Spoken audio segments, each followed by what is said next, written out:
Hello there, lovely people, wonderful folks across every aspect of the gender galaxy and spectrum. It is an absolute joy to have you here with us.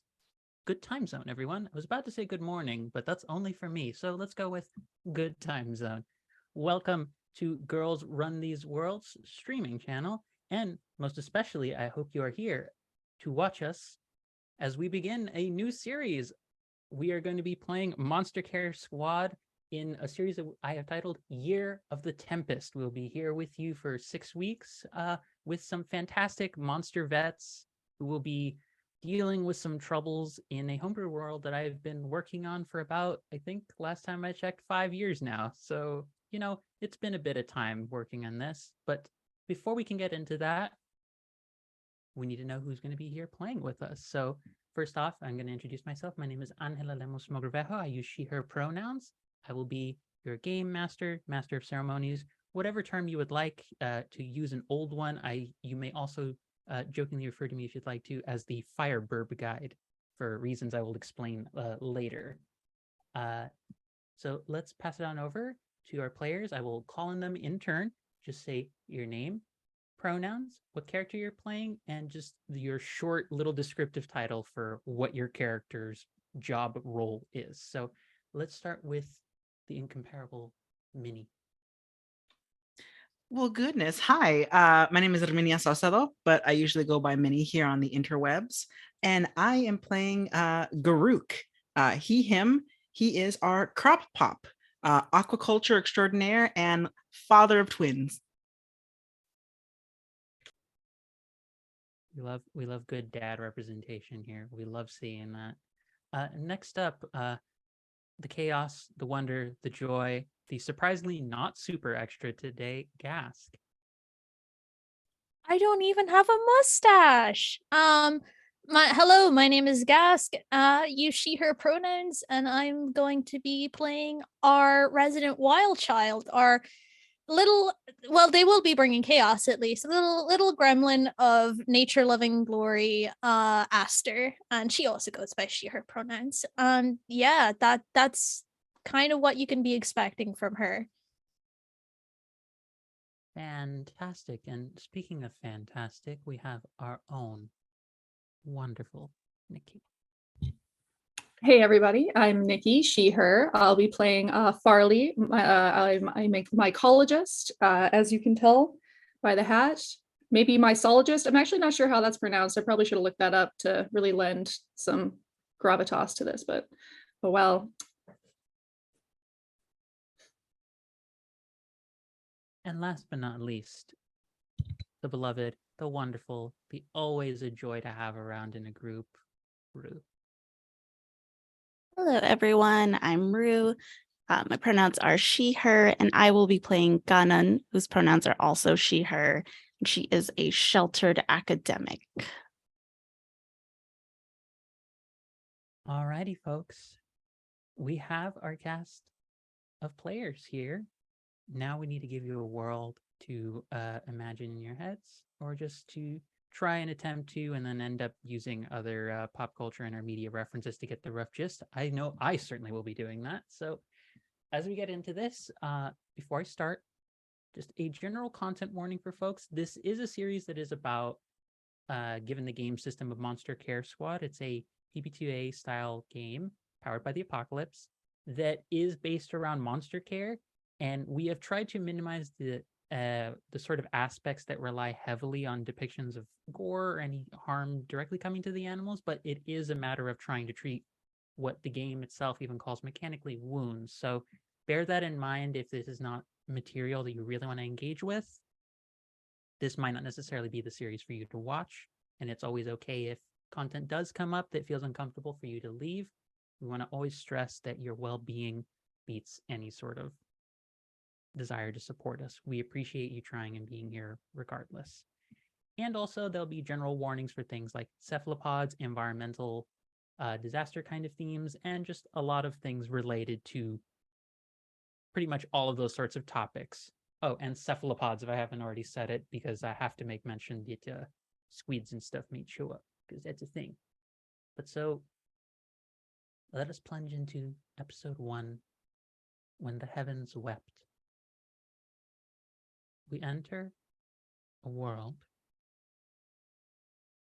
of robust magic during a time of, if not utopia or peace, then at least comfort and stability.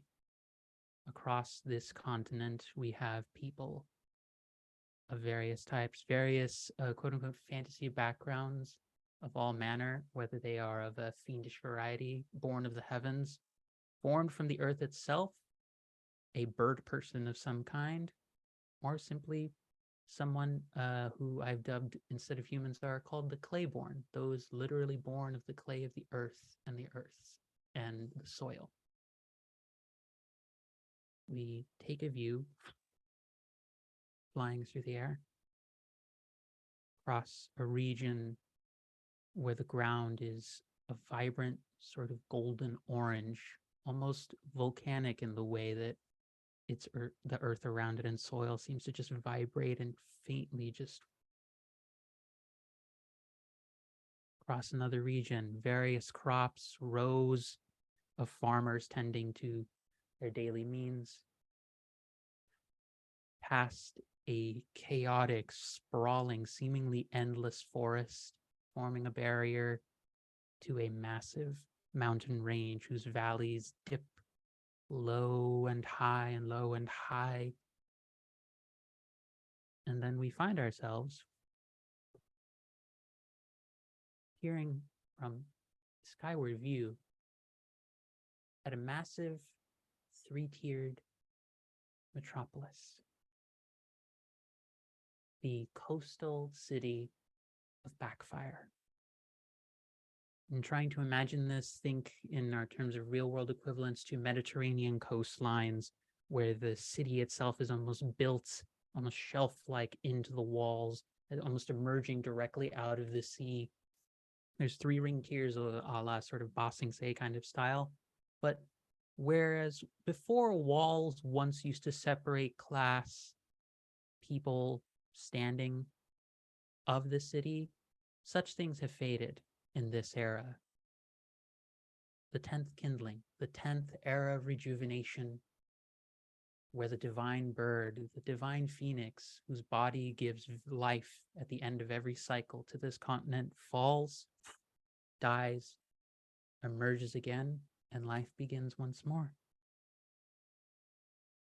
And the camera pulls back, and you hear bird wings flapping, as you realize that our camera, dear viewers, has been following a raven just flying all the way in and around the city. And as this raven begins to fly, seemingly looking with a curious gaze at everything, whose gaze does this raven meet first on our fantastic crew? Who is journeying today in the city months before the heavens began to weep and the heavens' rancor began to overtake creatures? Who is here first for the raven to take a view of?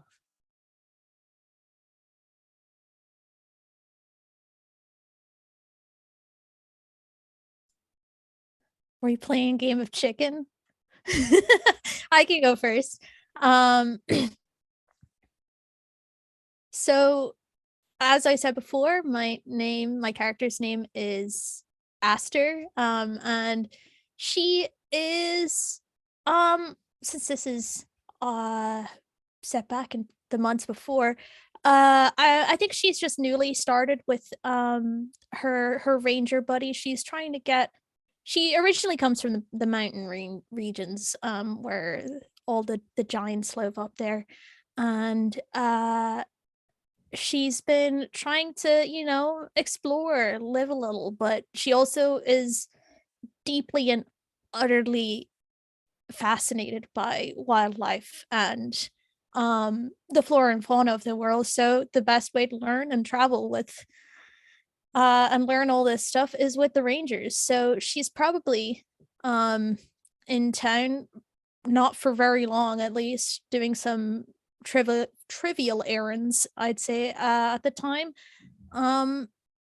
Aster, she is probably about like 5'3", has like a big bush of like just red hair, with a bunch of different colored flowers in it, has like a little half cloak and just uh loose but not very baggy clothing, like able to move around with, and a couple pouches here and there, but um definitely not like heavy packed.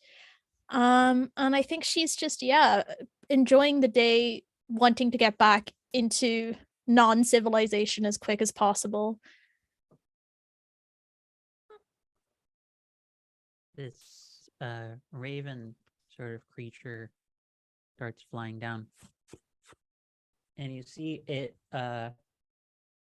it's just combing through some of the city streets and such, which are pretty busy around this time of day. I'd say it's roughly, actually, let me ask you to this, Aster, are you a morning person or are you an afternoon person? When is Aster likely to actually rise out of bed?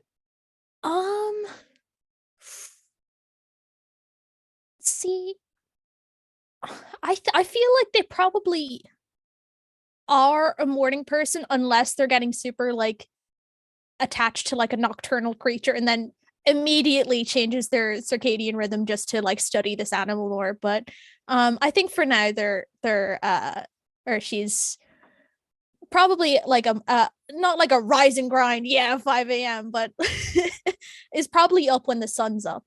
Very camper focused like that, I guess. Very nice. So probably if you're arriving at the city like right now, there is still one customary gate on sort of like the western boundary, because you have to imagine for folks, it's a coastal city pretty much taking up the whole of the east coast.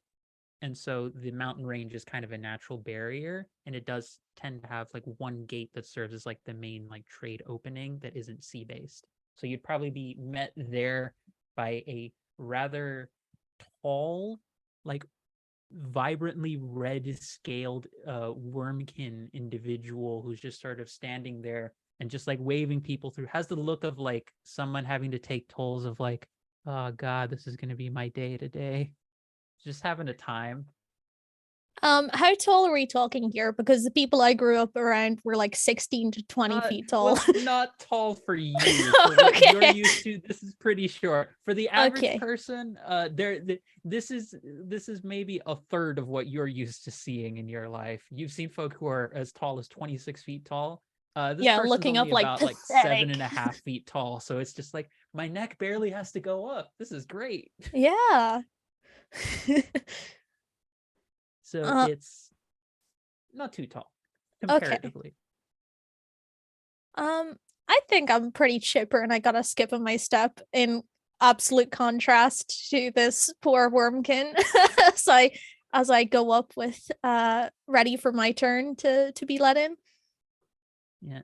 It's sort of like you hear a very disgruntled individual up front talking to this guard, someone who appears to have hair that's so fluffy and cotton candy like, but is kind of like wet and watery, like it's made of clouds. And this individual is just sort of like looking like they're starting to get a little bit more aggravated with the guard like making them wait so long. Like the clouds are going from kind of like a white and gray to like a darker gray and just getting like Absolutely not paying attention to what they're saying and just watching the clouds, like how a cat would watch like a string go back and forth, just like, whoa. Fluff. But you eventually, the person is let through and you just see the guard has a look of like, geez, oh god, this is the start of the day. Just has a look as like this may not be their favorite work, but it's a living. It's a living. Well, I think Aster, again skipping her step, just walks up and is like, hey, good morning. Hopefully I take a bit shorter than Miss Cloud over there. Don't worry. What's your reasoning for attending business in the city? What are you up to? What kind of, I guess, errands would I be up to for the Rangers here? Just gathering supplies? Probably supplies, probably getting refills on certain like tinctures and or like herbs and such that can't be found locally, because usually most creatures being treated prefer more local treatment, but it's sometimes you need a couple of like rare or unique and niche kinds of things that maybe the city, or maybe because it's near like the coast, it's more specifically grown there, so you might have to go get something from the guilds here. Okay, and would I have like any kind of signifier that I'm part of the Rangers of Rudra, is it? Yes. Yes. It really depends whether you take the religious approach that some of them have, whether you just more of a conservationist kind of approach, because the Rangers of Rudra are basically, imagine if the like fantasy rangers, bowmasters, like wilderness folk, combined with like a park ranger and a wildlife conservationist. That's basically what they are. They're just, it's a fancy way of saying they're nature nerds. I'm just picturing like a little sitcom buddy movie where it's just like Range and Ranger, and it's just the one guy with the safari hat and khakis, and the other guy with like a bow and arrow Aragorn looking ass. But yeah. yeah. That's the extremes. Those are the two spectrums between park ranger, safari dude, and Aragorn. These are the two ends of what you can expect. I'm literally The picturing the one genders. guy in like a plinth helmet and everything, just like very 1909 hunting in the safari kind of guy. Yeah. Yes, thank you. Thank you, Minnie and Rue as well. The two genders, Aragorn and park ranger. You would have just something that signifies ownership. It could even just be like a bow, or it could just be something on your pack. It could be a symbol, and that's for all of you. Like, it's distinct to whatever particular group you are working with. As a monster vet, your specialty is just, you can decide is what your GM is telling you right now what you want your mark to be. I didn't make one because I want you to have fun with that. Okay. Well, I think Aster's kind of, like I was saying, is the more study and the study of wildlife rather than flora or like conservation in any way. So I don't know. I haven't met any of the wonderful wildlife here to know what would be a good symbol for that. Maybe just a big paw. That works. There are various creatures with paws and such beyond the normal 4 you might expect from creatures. Remember, world of magic. Exactly. My little pea brain is too limited to think of what could be. So I think they probably have like a little patch or something that they have on their cloak that they just show, and they're like, yeah, I'm with the Rangers, we're looking for some new supplies, you know how it is. Oh yeah. Go right on in. Go down this street, go down 2 to the left, 3 to the right, 2 forward. See the statue, you've gone too far. Gives you way too many directions for any person to actually remember it. Yeah. And I probably don't remember it at all. And you come in and lets you through. And again, the city, it's, think big.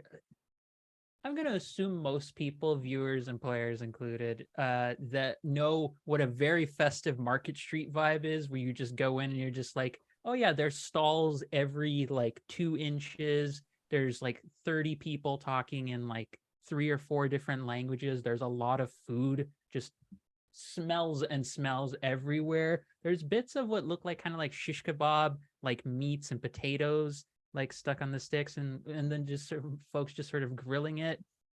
There's a couple of folks who look like they're in the middle of like rolling up like dough on the outside, and then they're just like filling it and then moving it into spots to do baking. Like, it's very active, and it's also it's a lot more open in that there's so many more people here, but it's also very overwhelming like Yeah. sensorily overwhelming. I was going to say Aster is immediately overwhelmed and is just taking like a breath and is like, okay, quicker we get this done, quick we're back out with the dirt underneath our feet. Supplies. We do one street down, then we turn twice. If we see the statue, then we're there. Uh-oh. I'll just Okay, walk but and find it. Yeah, and right as you're going through, you find it's very easy to be lost in the city because of how vast it is. But at somewhere in the middle of your journey, you just hear like a bird caw nearby, and you look up and you see it's a raven. And are they, I guess, native to this area, or is it just?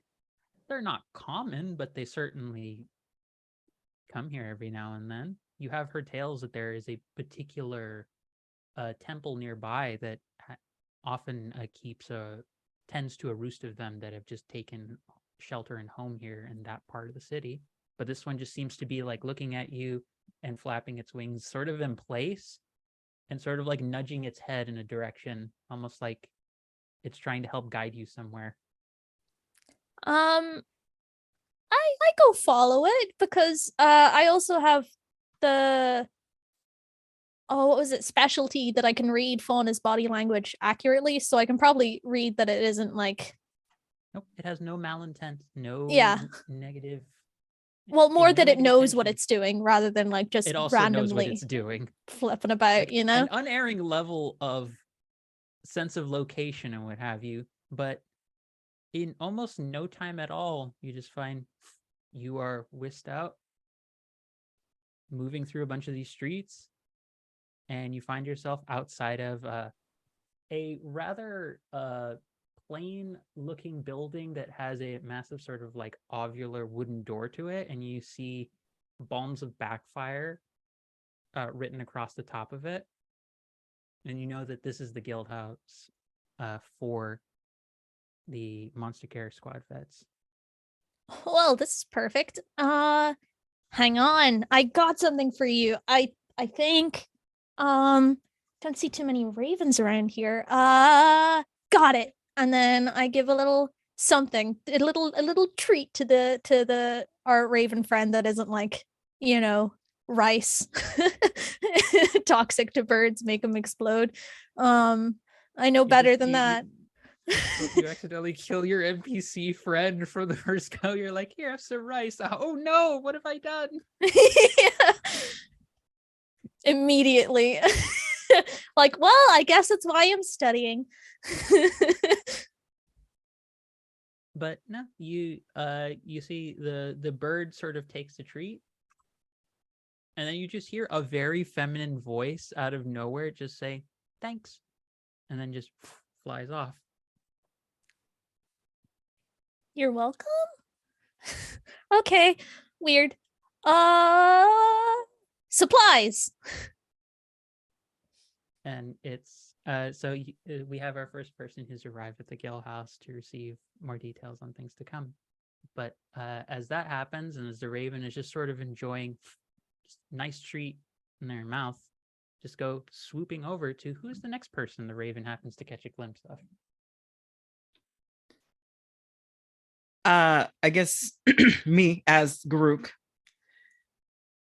I believe Garuk's here to actually trade some fish leather for items that he needs for his aquaculture farm. So he's just carrying a rather large pack of various colored scales. Some are big, some are small in strips, but it's something that can be used for bookbinding, for making various armors, aesthetics, as we can see that his outfit is kind of like a sarape poncho of like textiles wrapped in like yellows and browns and oranges. They're loosely over his very broad shoulders. He's a barrel-chested, very big man, about 6'5", and it's crossed over and cinched with what looks like a skin or black scale belt that then kind of shows his tummy a little bit, and he's almost wearing like puffy trousers that are kind of tied and looks like they lean, they're blue, and they're cinched up under his sarape poncho with like black leather straps, almost like he was wearing them to do something else, and then just kind of threw the poncho over and made it fashion. And he has a Panama hat on, a little bit wider brim. And he's just carrying this around and kind of going to different people, probably in like the market area, trying to trade his fish leather to get various goods. And actually pinned to a simple red hat, scarf, I guess, that goes around the brim of the hat, is a pin, and it's very simple. It's it's like an anchor with like two hands on the side of it, almost like the anchor has wings, but it's hands. And he's just at a stall looking at maybe it's a weaver stall, and he's just that's some nice weaving. You know what could go good with that?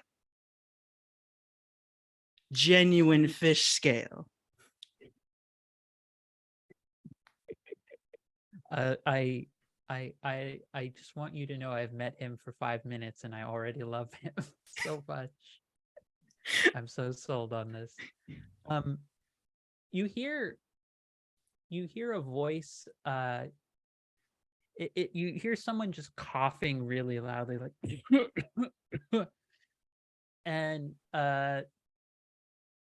emerging sort of like from beneath the stall, just having been paying attention to you, but looking to see like where like their money might be.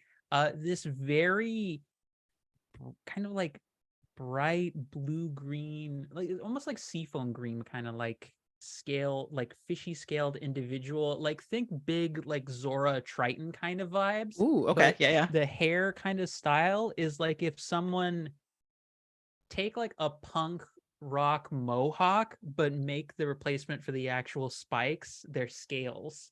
Like just going all across the top of their head and down their back.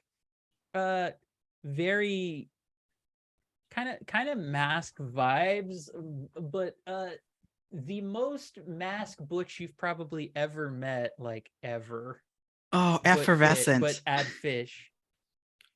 And it's just like very, very much like has very dexterous hands, but is built like a tank too. Broad-shouldered, very muscular, not super tall, only like 5 feet tall, but is just like, I may be small, but I will deck everyone 3 feet bigger, like taller than me kind of energy coming off. Oh, amazing. And travel sized for my convenience. Yes, that's a good way of putting it. But you hear this person just start to talk, and you can tell that they obviously have like a very sore throat. Like, oh, okay, that definitely sounds really great. I would definitely be interested. God, I really hate this cough. So you're saying guaranteed dragon scales, was that? No, fish scales. Fish scales, right. Yes. God, I sometimes get those confused. There's a lot of people who come through.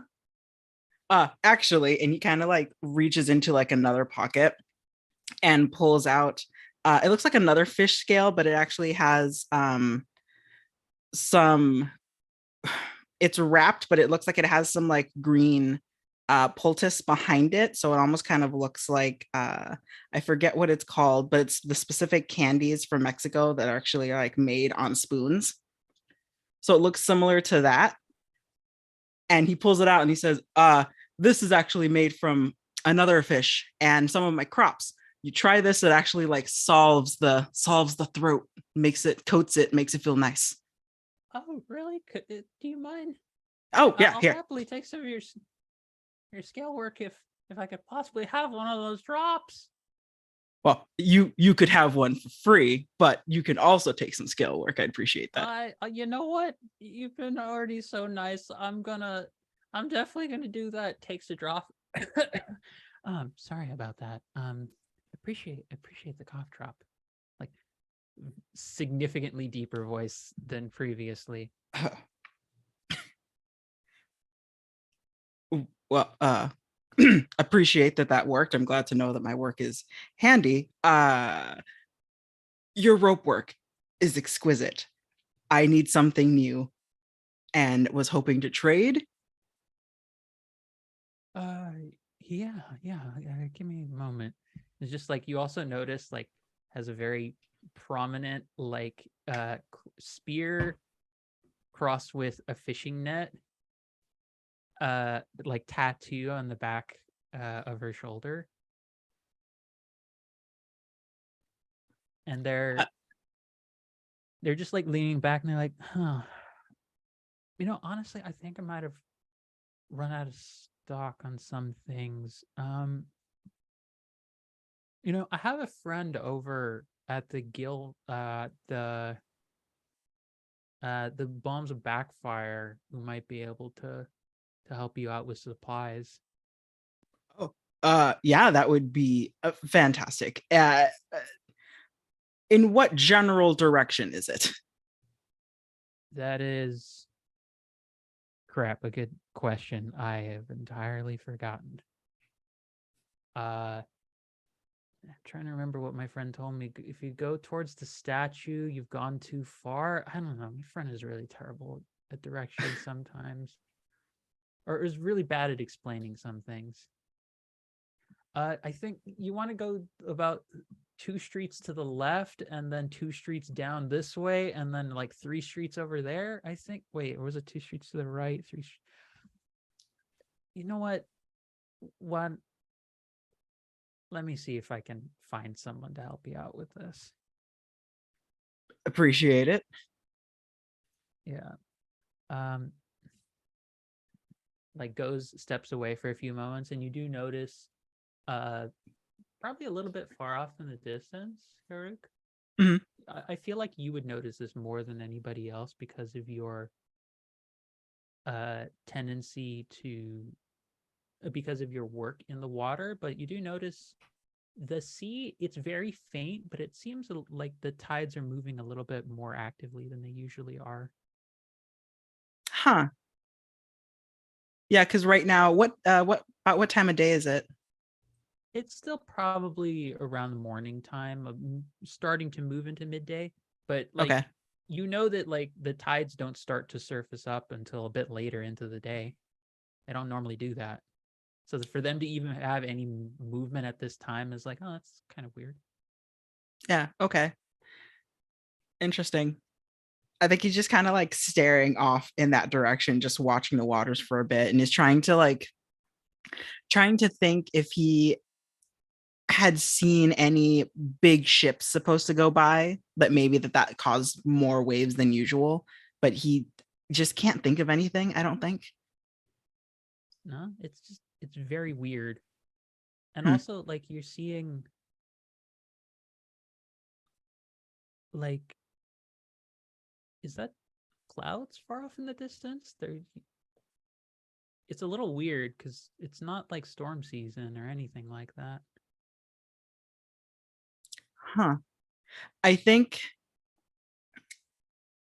he's staring off in the direction of the water and then notices the clouds in a certain direction, and he turns his body to face the exact direction the clouds are coming from, and then just kind of like glances up at the brim of his Panama hat.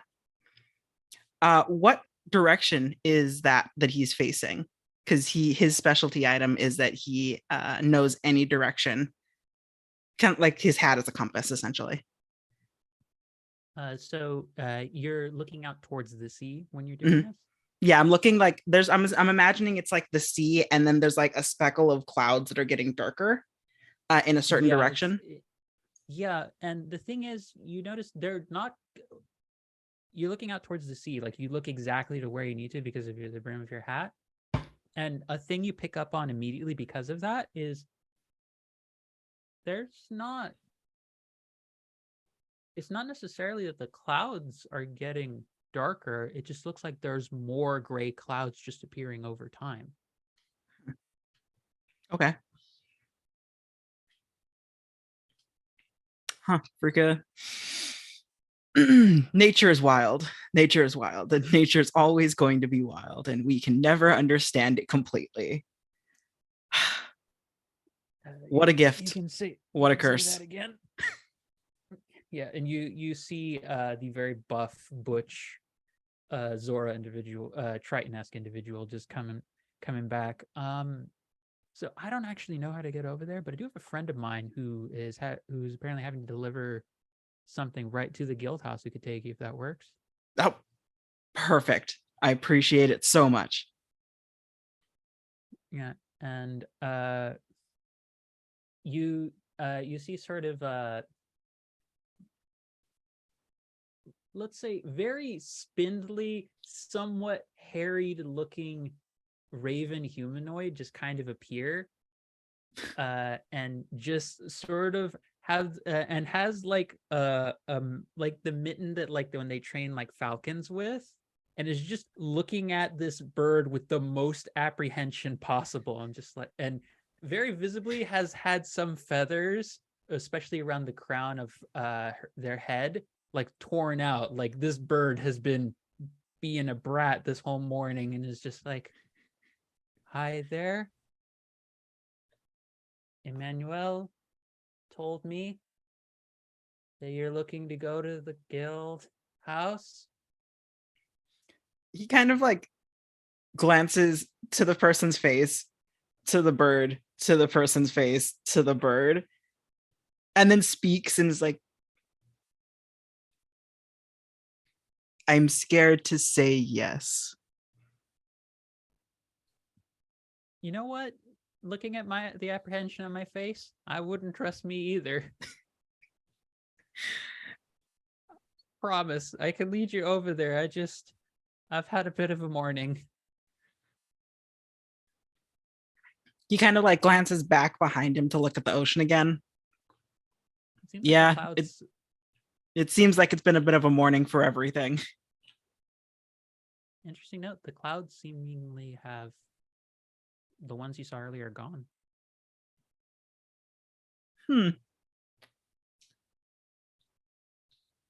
Okay. Yeah, I'm having a bit of a morning too. Guild house so that the bird doesn't gestures to their head again. Yeah. It's like, oh, yeah, sure. My name's Francis. It's nice to meet you. You're very handsome, by the way. And it's just sort of like casually just mentions it, and then it just starts like walking in a certain direction, and very oddly seems to kind of know where they're going, but has the like I'm pretty certain at least one other person in the cast understands the always read books and walked everywhere and yet somehow managed to avoid hitting everything along the way effect. Mm-hmm. I was Basically the same opposite. Belle from Beauty and the Beast. Well, Yes, not the. You just I ran would- into everything? Yeah, I have to have people hold my hand when I'm like texting and walking. I think Garuk follows Francis and is like, well, thank you, Francis. I appreciate your plumage. And then like hits their back like very friendly, but like overexerts it and just like knocks them forward a little bit. Ah! And you see the bird that's in their hand, like the beak of their face, because they have a very prominent beak, like accidentally pokes the feather of the bird. And you just see this bird on the hand, on the arm, doesn't do anything, but the look on their face just says murder. Like, it's a very temperamental bird who possibly does not want to be disturbed in any strong way. My bad, little buddy. Fish jerky?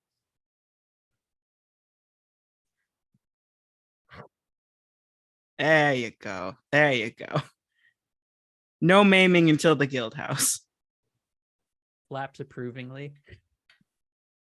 And you are able to carry on, and same deal as Aster. You arrive outside of this guild house and you see the same sign, and you also see the moment that you both, that Francis and you land outside of it, you just happen to see, you just watch as this bird immediately like tries to peck at Francis's feathers again, because you said until you arrived.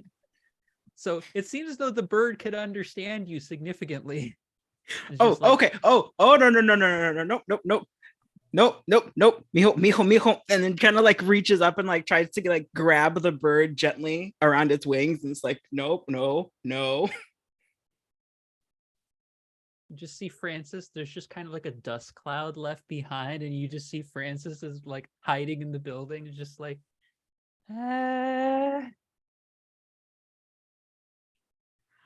I did not think that this one would do that. That's my apologies. That's my bad.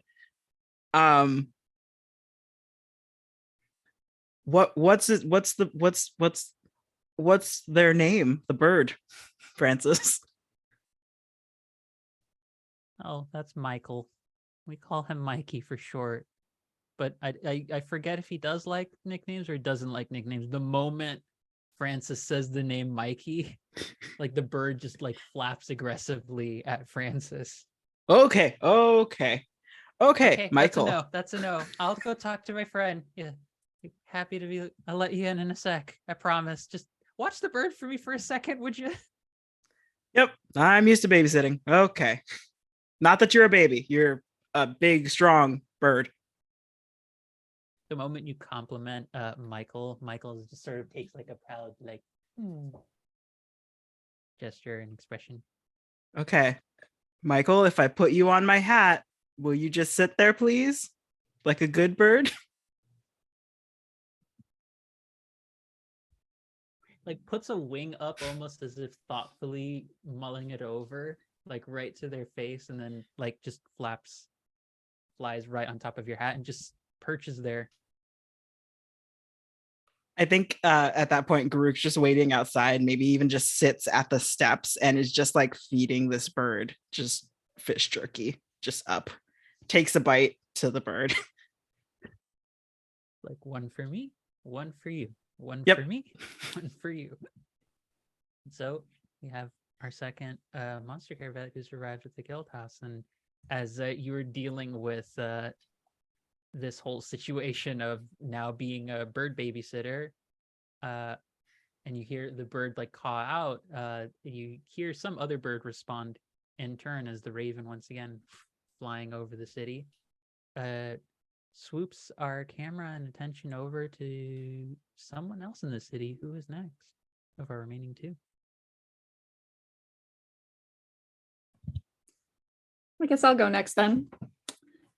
I am in town to show a new mushroom that I have discovered to the guild. I think it might have very useful magical and herbalistic properties that could help in a lot of the fighting of a lot of different diseases. And I think that the guild would probably be really interested in it. Not that I want a mushroom named after me, but I do also really want a mushroom named after me. Would it just be called a Farley mushroom, or do you have like the Farlungi or something? I'm not sure yet. Well, I'll brainstorm some ideas. I'm sure Farley has like a notebook of all the different things that they've been debating on. Some sort of weird scientific name. The Farlungian mycelium. Just do what every academic and philosopher has done, and like make it so that your name suddenly becomes a term that people have to reference whenever they read it in later texts. I want a disease so terrible to be cured by this mushroom that the disease is then named after me. That's the goal here. At least you had that second part. Yeah, Because So I just really wanted you had a disease. bit of a pause there after the disease Yeah, and I so was like- terrible. You do realize this is ideally not a villain campaign, correct? Oh shoot! Oh, I need to rewrite this whole thing. Dang. But so you'd probably be having to deal with some of the apothecary suppliers in that case. Let's see, who would you be interacting with? I know.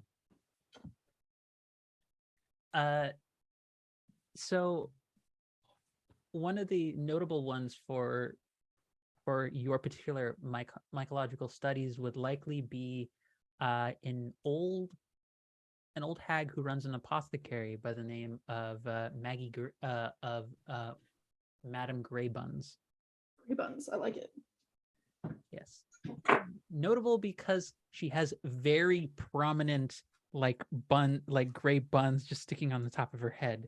Like looks very much like someone took like the 50s, 60s kind of like big what is it? It's I can't remember which 60s girl group it is. Like Mamas and the not Mamas and the Papas. Gladys and the Pips kind of like vibe too to it, but just think like big done up sort of hair that looks like it's from a very bygone era for some reason. And this individual is like very like crinkly kind of boned individual, like moves and you hear several cracks every time she moves. Same. Heavily wrinkled face and the happiest smile you could ever encounter. Like, oh, and it's probably someone you've interacted with maybe a couple of times before for things. It's like, oh, is that my wonderful Farley? Farley, are you here? Good morning. How are you today?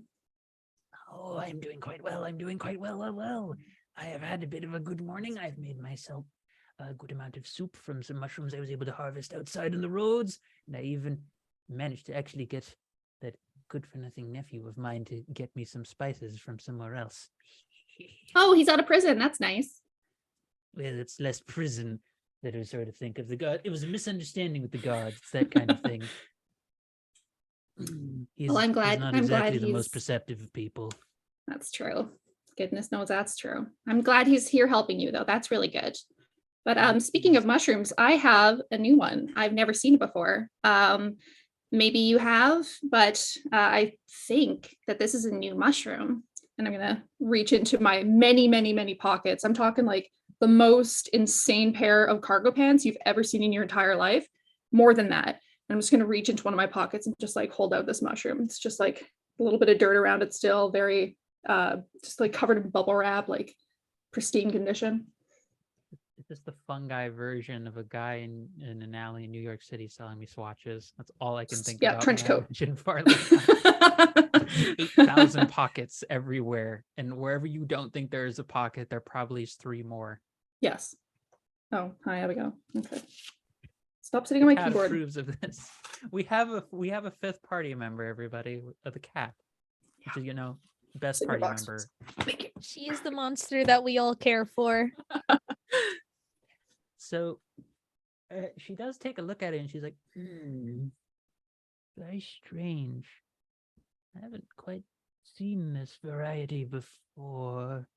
Give me a moment. And you see her just like go to the back and you see like, instead of if you've ever been to like kind of curio shops that have the little like beaded bead strands that go down as a replacement for like a door opening or what have you, but instead of that, it's like the mycelium of fungi just sort of stretched out and spread everywhere, and you just see her like she casually like waves a finger and they just part for her in that moment, and she goes and she's like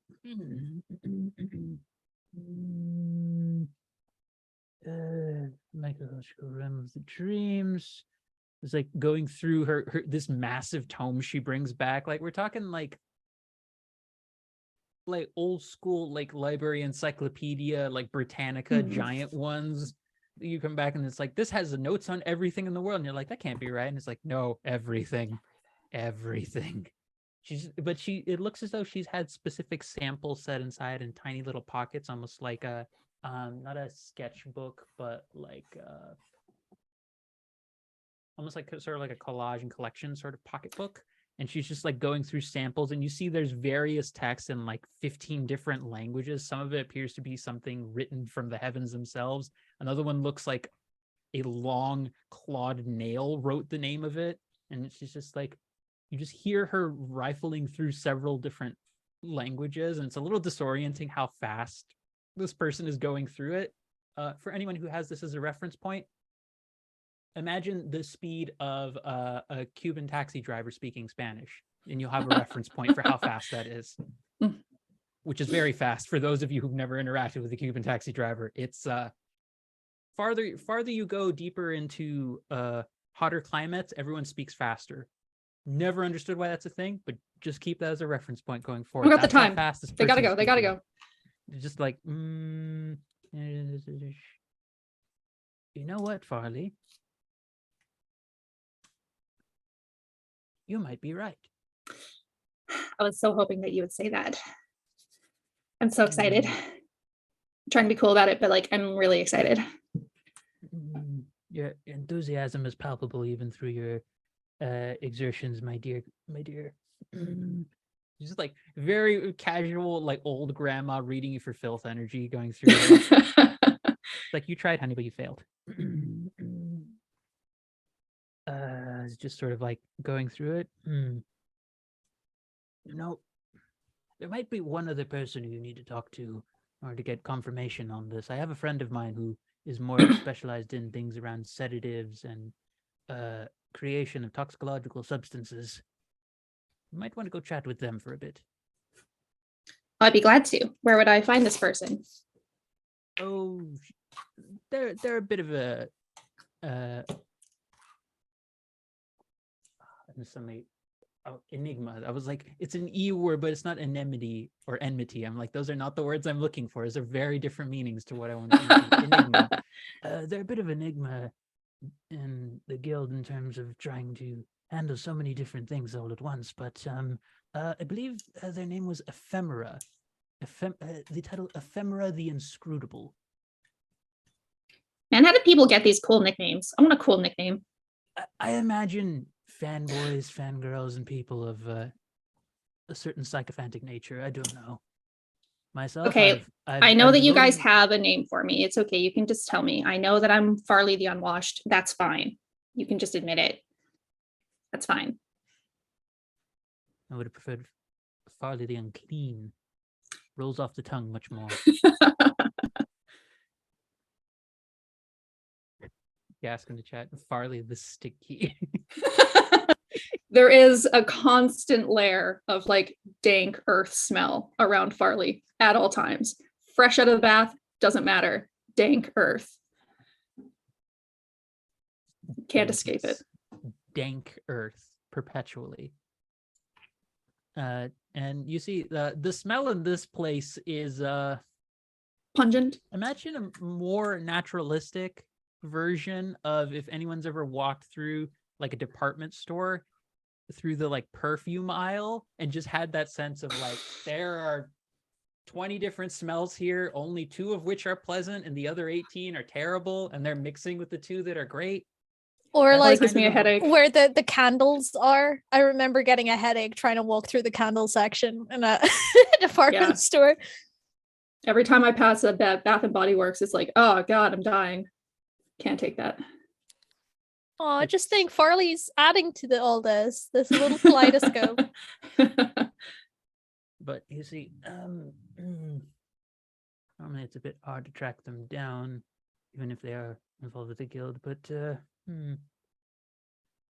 don't give me one moment, and you see them just going to the back, and you hear a distinct sound of things being thrown around, and the audible noise of various squishing sounds, as though like very soft, precariously structurally precarious objects, possibly some fungi in crates, are being chucked around. Like, no. Oh, I probably should have gotten that 3 months earlier. I'll make kombucha from it anyways. No. Ah, here we go. You see that she pulls out a bag that looks as though it has a desiccated raven's claw in it.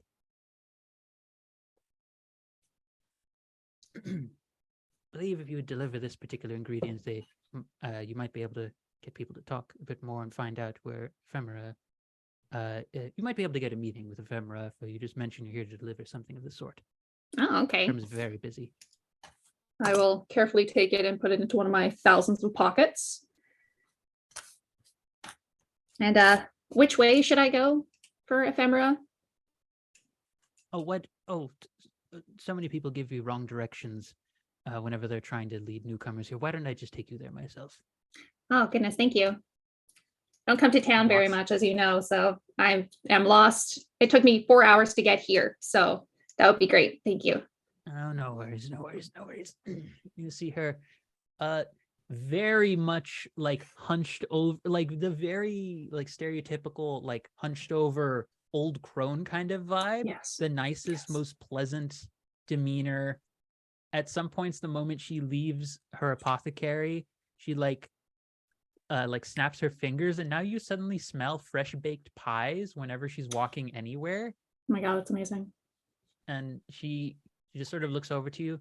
Other people don't like the smell of the apothecary.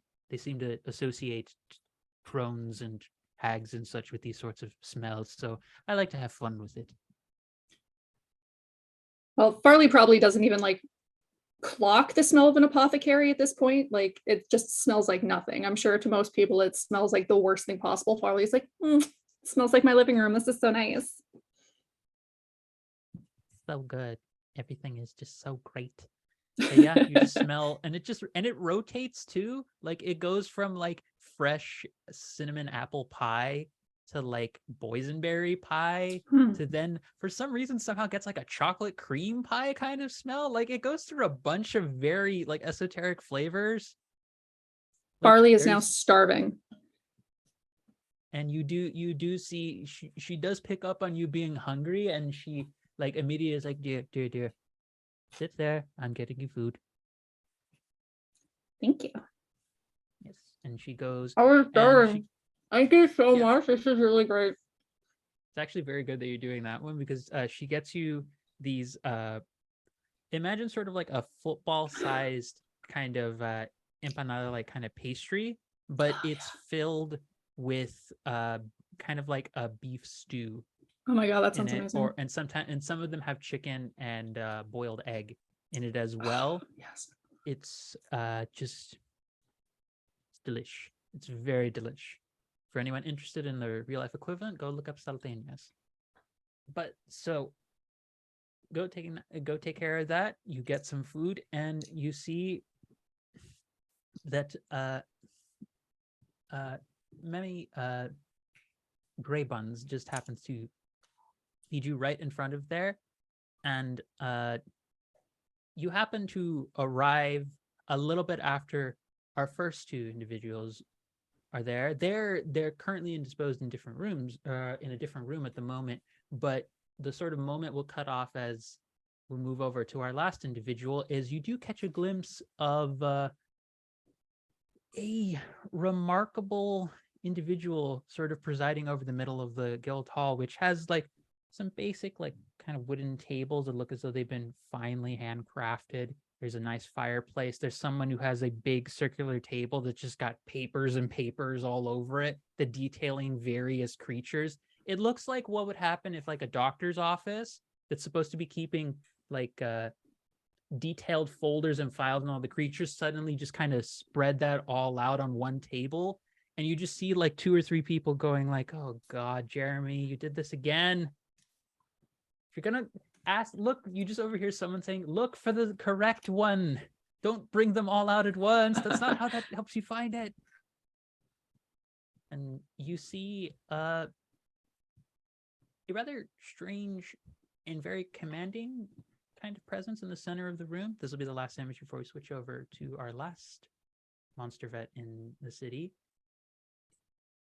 Silvery gray and white hair, kind of about 5'7", 5'8", a face that the skin tone and color is oddly like gray, silver, white,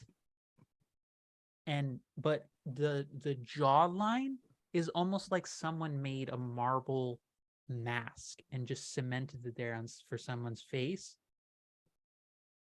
And the whole form of this person, they look dressed rugged, very similar to someone who's been out hunting in the woods for a very long time. But you see they also have a pack that has like scrolls and some text sticking out of it, as well as there's a bow by their side. They're just kind of setting down. to lean against the table, and they look like someone just brought forward from a realm of fairies or woodland creatures in terms of their appearance and their overall aesthetics, but except for that very mask-like face that you watch every now and then when talking to someone else, just shifts to a different appearance entirely. So it's not like they're literally changing. They're not smiling. It's just like, this is one face and then now it's another face. Yes. Kind of thing. Seemingly cool. like, Okay. like kind of, here's my way of describing it to you. Imagine the fantasy equivalent of a gender fluid person who had the ability to just change their aesthetic to fit their gender at any given moment. Okay. And that Awesome. person Hell yeah. just doesn't stick with any one look for more than a couple of minutes. Sometimes for a day, sometimes for a couple of weeks, but they just kind of do it at random. That's who you see is you're delivering this Ravensfoot, desiccated Ravensfoot bag, and this is the person you presume you are being instructed to meet. As we pan on over, swooping over the city to our last character. Where do we find Ganon? Yeah. Ganon is, we see her kind of walking along the paths in the city, kind of hurrying along, and is like unwieldily holding like a couple of books that every once in a while she stops short and then rearranges a little bit. She's like, oh, this is so heavy and annoying. Come on, keep up. And then she turns and this person is following with like a really big pile of books that are also hers. And she's just like, it's not someone she knows well. It's not like, oh, it's a friend that she's coerced into this. She just found some random person that she was like, here, you're helping me. And is now just following along like, I have other things to, I came here with, I needed to do something today in the city. She's like, I can't hear you. Come on, let's go. Let's go. I have things to do. And I need to go run this errand for my dad. And so she's like she's kind of heading off to do an errand before she heads, she was heading to the academy, but she had to kind of do a last minute errand for her parents. Yeah, you would have gotten the name from this person to be Omana, Omana. And I'm gonna say like has exceptionally dark brown skin, very warm sort of tones, has hair braided back in one long braid down to like about the middle of their back, and just sort of has a variation. I cannot remember the term of what I'm thinking of. It's like a very specific like pair of pants and vest. I think it's like a Pakistani like long pants and vest combo. It's like a variation of that, of what you know to be the typical outfit for folks who attend the First Kiln Academy, which is the major like academic institution in the city, which is these long robes that are toned with red, orange, and yellow, and the back has a insignia of a phoenix bird spreading its wings out. But you see that this person has made a variation of that, and you'd normally get to see more of the outfit, but they are currently blocked with the massive set of books that they're carrying around for you. And it's like, Ganon, you know I have class after this, right?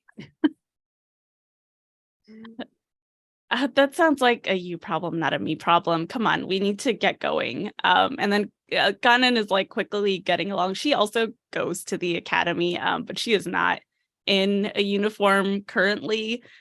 She's wearing kind of a similar like salwar kameez suit. She's got like loose pants that are like navy and yellow kind of pattern on it. It's like all navy and has like yellow and red pattern all over it.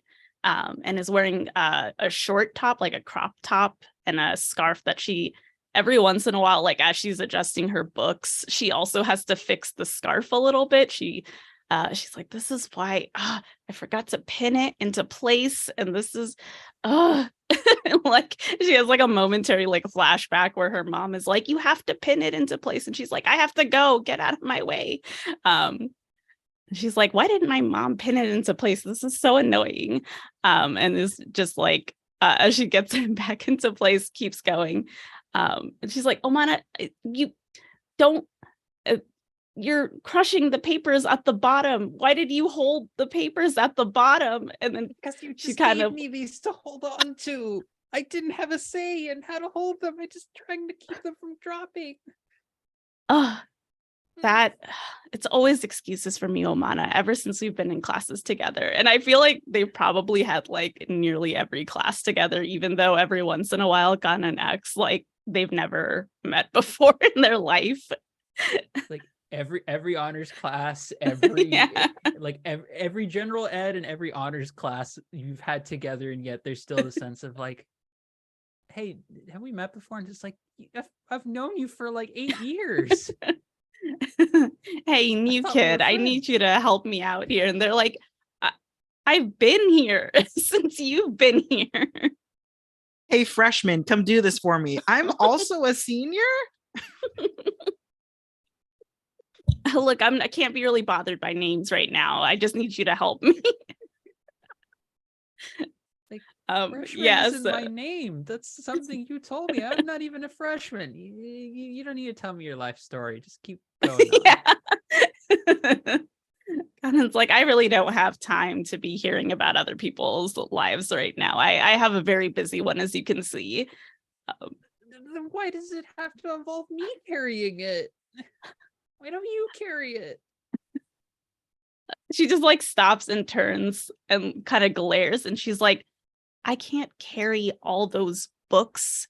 Look at my outfit. It would get all mussed up and ruined. Also, I need to keep my muscles fresh for kickboxing. I can't be holding random stuff. It would completely mess up my entire weight training for this week. I don't know why I have to explain this to you every week. And then she just like turns around and keeps going. It's right around this time that you see someone, you see probably a kickboxing like classmate just sort of like run up nearby, who's probably, you've probably had like 1 or 2 classes overlap, but most of the kickboxing has been the connection point. Mhm. And you see this like super kind of lanky, but like very very toned, but more kind of like gymnast kind of body kind of toned, Okay. except like a little bit more chubby, like very much, actually no, not gymnast tone. I'm thinking of bodybuilder kind of tone, pardon. Like Okay. just definitely like bigger kind of person, definitely chubbier and such, just like fucking strong as hell kind of build, just sort of like, hey, Canon. And you see this individual just sort of come by, and you note that they are about 5'5". Their skin has like a very like soil kind of tone to it, in the sense of like, if you imagine like freshly rained upon like earth, it has those kinds of like tones to it, except their face and their body also have, wherever their skin is showing, it looks like there's fragments of like crystals that just sort of fracture out at different points and kind of glow every now and then. They have kind of like a garnet and like an opal tone to them at different points. And Very cool. also, before I continue on, hello there, ladies of D&D. It's a pleasure to have had you raid us here. You join us in the middle of Kanan meeting a kickboxing friend who I will just describe as a sexy crystal earth elemental person of indeterminate gender. That's all you need to know. And like this person who you would know, why don't we go with,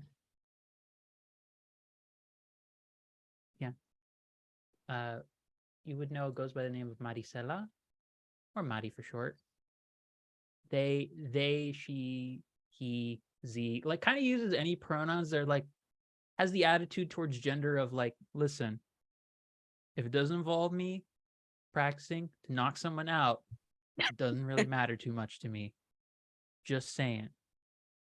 And just sort of like comes running on by, like looks like they've been trying to do some cardio, like roughly in the morning. Is like, hey, Ganon, how's it going?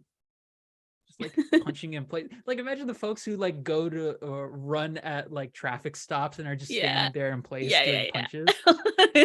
I'm just kind of imagining like running in place. their pronouns are like the legend, you know, Link's like effort signs that he goes, yeah, huh." That's what they are referred by at all times. Hey, Yeah. That's incredible. I'm just imagining one day when if they're upset at someone trying to ask them about their pronouns, they just do the long scream whenever Link falls from a great height. It's just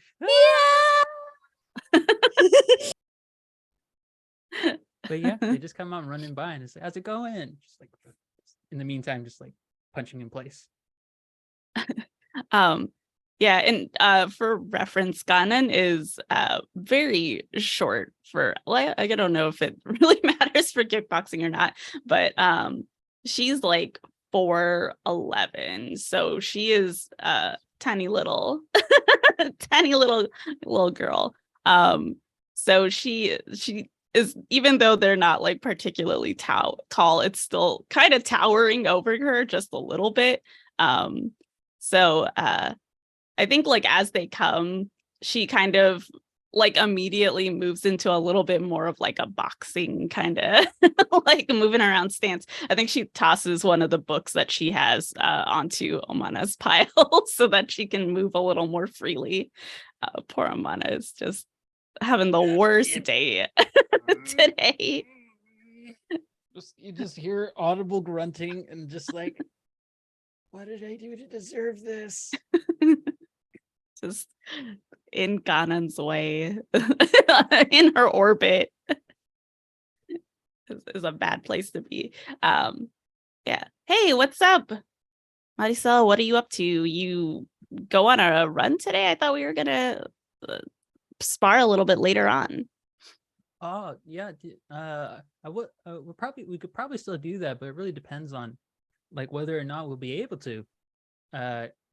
Oh, the spot's kind of it's a little flooded right now, to be honest. There's actually some beaches on closer to where low tide's happening. They're like super isolated, perfect spot to not be bothered by anyone and just get out and like practice. But Maisel just basically mentions like, yeah, that spot's kind of, I went this morning just to check it out because I was just, taking a run around the entire city, just gotta work on your cardio. You can't just be focusing on these kind of things. Gotta think about here, gotta think about breath, gotta focus on so much. Gotta watch out for your overall body health. You know that? It's like flexing and just like being the most chill bro, gender fluid, gender queer bro that could ever exist. It's like, but yeah, the spot's flooded. Oh, is that just out of character a normal thing that happens there? Like, or is this completely out of the norm? Okay. This is very weird. Like, just sounds normal because they're saying it. Yeah. For a minute, like Ganon's like, oh yeah, sure. Wait a minute. Yeah, dude, like the sky's just collapsing in on itself. You know how it is. Yeah, like, peace fell on my head, you know. Yeah, really, really weird thing. The way in terms of like Marisol talks is just very, the seriousness and gravity of a situation never is conveyed through their tone of voice ever. They're just like, yeah, man, weekend was kind of rough at some points. Like, came down, got really sick. Ended up having to go see a healer for like 3 days. I thought about life for a couple of moments, thought about what I wanted to do with my later on ambitions, and then everything was better. Like that's the kind of thing that they'll tell you at random. It also like works in reverse. It's like, yeah, I just got married today, finally experienced, true love and happiness, things like that. It's been a swell day. Get the grind in though, yeah. Any day, every day, even on your wedding day. But yeah, you get this sense. You get this sense that they're like, yeah, this is very weird. Like, Hmm. Earliest you've ever seen high tide even start to come in is like afternoon, not like mid-morning for where you're at right now. Right. Um, that you seem very calm about that. That's weird. That's weird as hell. What do you mean it's it's flooded? It's never been flooded before. I was just there last night doing like some weight training and push-ups and stuff. I like entirely flooded, or you mean like it rained a little bit or something? I think like every once in a while Ganon's like, I don't know, you say something and the description ends up being something totally different. Oh, like it was just kind of like a little wet and stuff. Like, the whole tide had risen like a few feet and such, and then like it had started to rain early in the morning, and I saw some like gray storm clouds appear like really far off in the distance, but usual kind of stuff. That what? Usual at all. Yeah, I think Ganon she's like more of a into biology for sciences and stuff, but like I feel like she kind of dabbles in all the other sciences a little bit. Like there is a little part of her that is just like, I must know all information at all time of everything that is going on around me.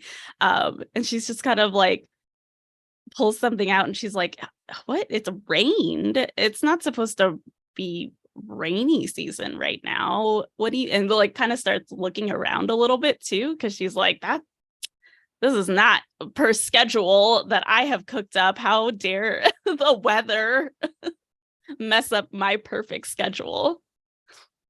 Do you shake your fist at the sky at that? Do you actually do that? Yeah, she like looks up and like glares at it. Like, it looks like she can will it to change. Like that Simpsons meme, old man yells at cloud. Yeah. Almost as if in direct response to you yelling at it, you hear Amana just say, Kanan, books. And you start seeing like little dots of water just start hitting the top of the book stack. No, what are you doing, Amana? He's coming in. Like the skies above you were perfectly clear just a few minutes ago, and now you just hear like big ass like thunder and lightning booming above. Yeah, Ganon's like, oh my god, Amana, you're letting them get all wet, and she like goes and grabs almost the entire stack like really easily and like runs to the nearest like place where they can kind of be undercover, which I'm sure makes Amana feel really great that I could have just carried most of this the whole time. Yeah, Amana has that this is very niche, but if anyone has ever seen the Aladdin movie and knows the post Genie got hoodwinked face of just like jaw about 3 feet into the ground look of like, well, I don't know what I feel. It's not good, but it's not bad. I don't know how to feel about this. But yeah, you duck into the nearest building, which is it would actually, considering where you would be at around this time, no, it would be the guild house. Actually, you've ended up there like prompted by the weather and everything, and it's right about now as well that just sort of reverberating across the entire city. Oh. You just hear a roar of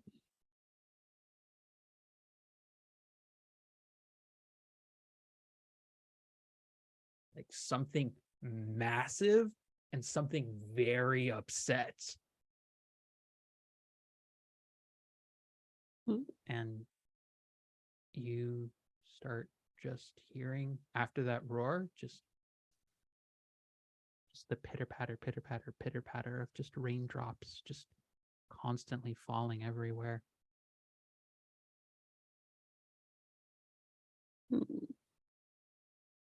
Yeah, I think if Ganon, I'm sure Ganon like realizes that it's the guild hall. So as soon as she notices it, she's like, oh, I have to speak to someone about this. And is just like off into the direction of like whoever she thinks is in charge of weather. You weatherman, you control the weather, right? You do see, like, this is about the time where you would see Kanan doesn't know them just yet. But you would see Ephemera standing there, this time in a much more like, because it seems as though their body shaping abilities also extend to their clothing, because gender fluid should also have clothing changing options, because I say so. And is just very nicely dressed in almost like a nice pinstripe suit kind of styled set of like dress shirt. So does kind of take on the form of what would be a fantasy equivalent weatherman. And it's just sort of there. I'm like, excuse me? You look like you're in charge. What is going on out there? I have things to do today. And she like pulls, like shifts all the books into one hand and like pulls out a little notebook. And she's like, just starts rattling off like, well, I have to do this for my parents because of course they gave me something to do right as I was going out the door. And then I have these things to study and this report to turn in. They seem to pay attention for a couple of minutes, but then the moment you say like, when you make mention of stuff happening outside, they hear another roar, like a kind of like sound just like emanating out across the city. They immediately run out the door and they just look up at the sky and they start feeling the water. And you just kind of hear across different parts in the city just sounds of like local wildlife just beginning to become agitated, temperamental, and then in some spots going berserk. And the last two big things you hear, as sort of everyone now sort of is able to come into the room, because you've all heard this roar, you've all heard the sound of the rain coming in heavily. You hear the roar come out one more time, and you see Ephemera just sort of take that look, was like, oh no. And for anyone who steps outside and looks, you can see far off in the distance, there is a massive shape moving towards the city. And you just hear Ephemera say, oh no, something has happened to the tide bearer, to the protector for the city, and they have gone berserk.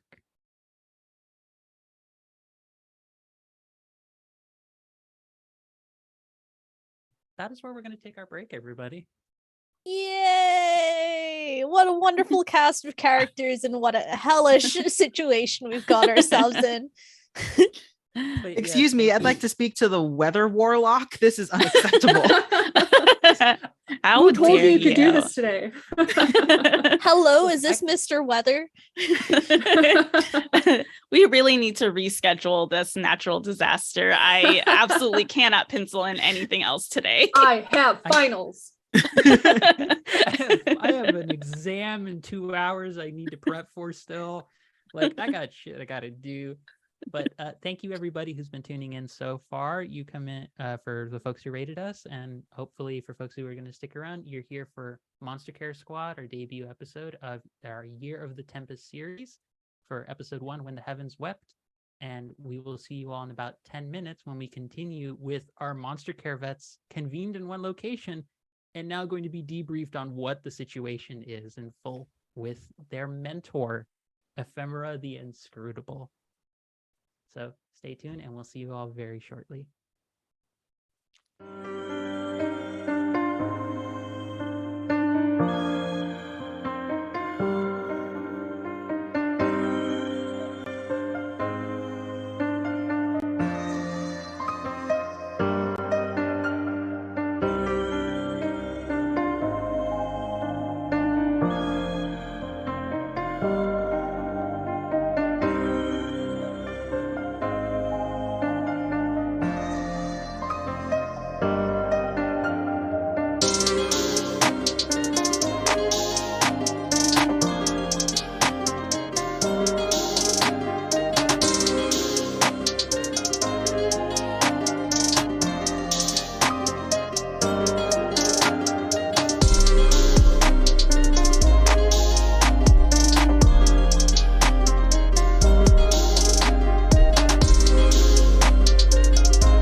Hello there, everybody. Welcome back to our fantastic Monster Care Squad game. It is so good to have you here with us.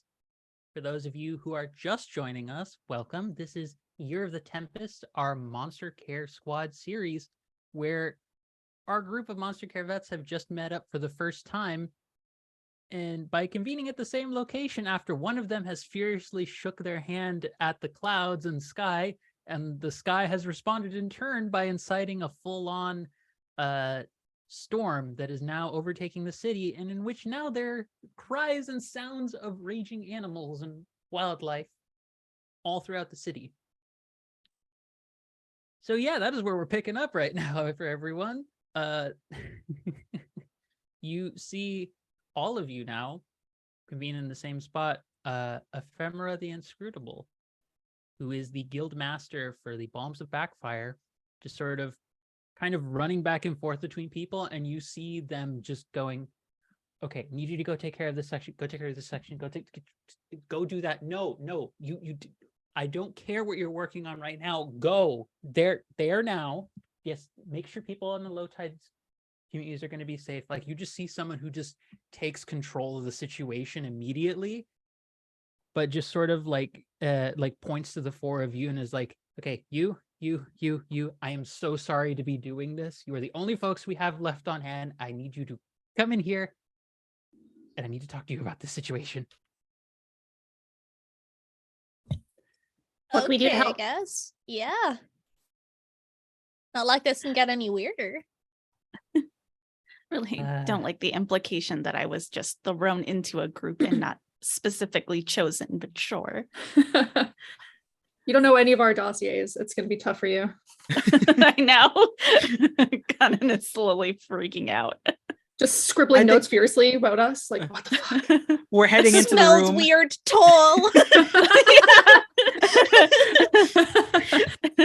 You Could be see them, like, messy. you walk into this room that looks, it looks like a cross between like a principal's office and like an armory. Like, there's just a whole bunch of different, but all of the weaponry seems to be like very like trapping and or like inhibitive, and there also looks like there's a cabinet that has a variety of different tinctures and bottles into it, and you see she's just like mixing a couple of things like in the moment coming in, and they're just like going through it, and it's like, okay, this and okay, this which ones are all four of you? And you see them like reach into their closet. They walk into it and you see them just disappear entirely. Like, they just went through a portal all of a sudden and they just come back in. It's like, okay. You academic type, let's see. Kanan, do I have that right? Yes, that's me, Gunnan Archel, and like it goes off to like a little bit of a like lineage, because I kind of figure out Gunnan's family has been here for a while and is probably cut short before she can keep going. Yeah, she's like, right. You're the ones who talk a lot and don't take responsibility for things. Got it. Carrying on.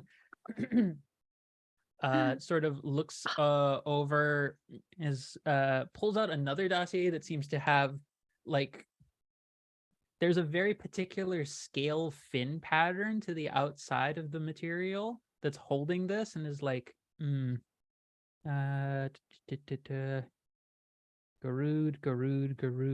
Garlock, Garuk. Here we go. And like, oh, how are your twins doing, by the way? Oh, they are lovely. Thank you so much for asking. Actually, I have a picture of them right here, and starts to go digging through his pocket for like a drawing. But actually, look at them. Look at how cute they are. You should know all of this came from the northeastern part just off the ocean. All good. No worries about that.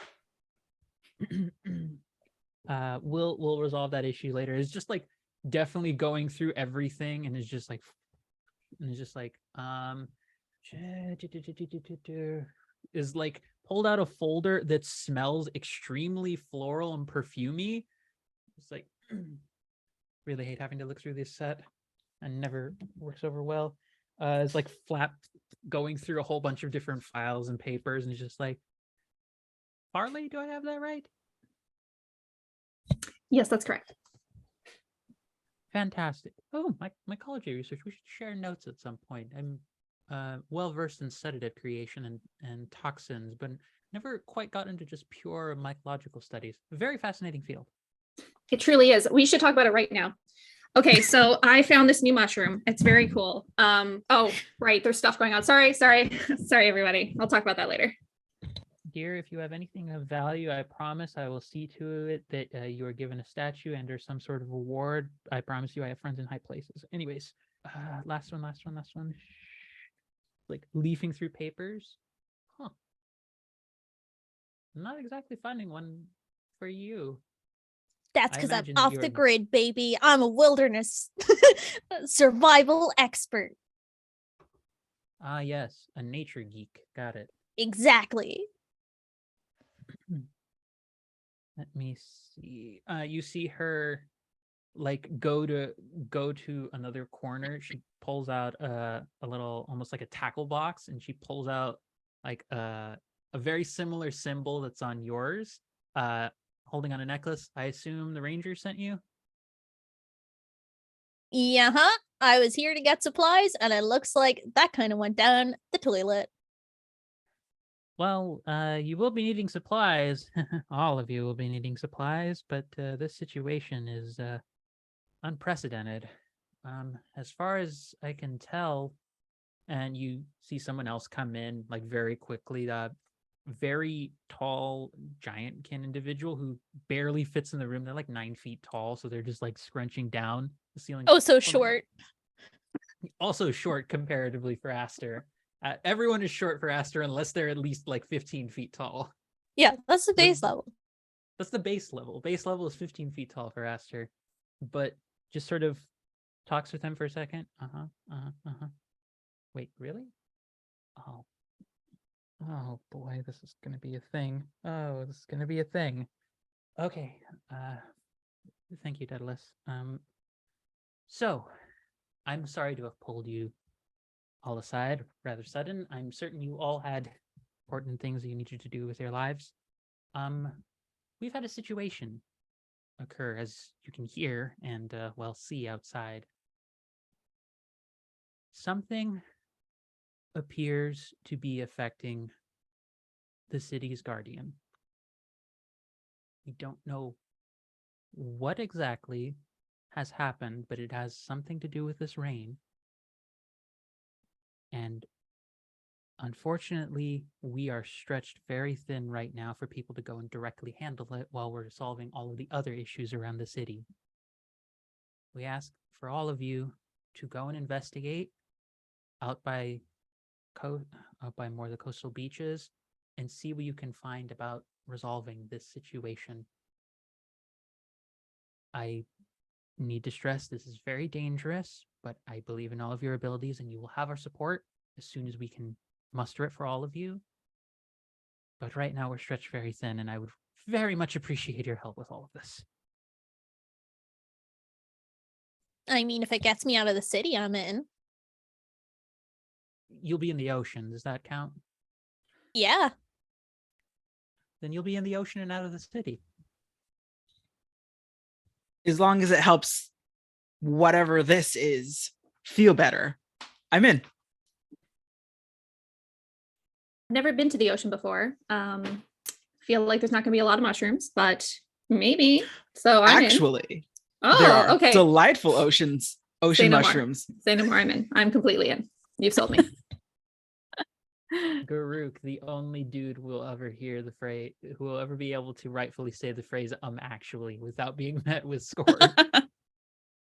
And Kanan, I think you were about to say something. Yeah. Go out in the fields. I had gotten out of this by doing extra credit, but I mean, you obviously need someone who is a representative of Flynn Academy. So that, okay, sure. I can change around my schedule. And then they're just like putting their head into changing things around on their schedule. And they sort of they hear what seems to be the mild hesitation in your voice. Emphasis on the word mild. And Are you also writing a long note to your teacher being like, I need an extension. You have to give me an extension. I understand that you will probably be keeping classes on hold for now. So thank you very much. Here's my complete test in the meantime. Please give my condolences to my fellow classmates who will have to go on without me in the class every day. No, it will be difficult for them. Rating on a curve is going to get a lot easier for these guys now that you're not there. You're welcome, classmates. Kanan's been skewing the grades like severe, because Kanan is rightfully so one of the best scholars in her field, but is so top tier that everyone's just like, motherfucker, if you keep taking these exams, we're all screwed. Kanan goes, we're good. It's worse that it's graded on a curve because she's in it. But so Ephemera does let you know that I will put in a good word for you to get additional credit that should cover you, possibly even for finishing up a year early, if that works for you.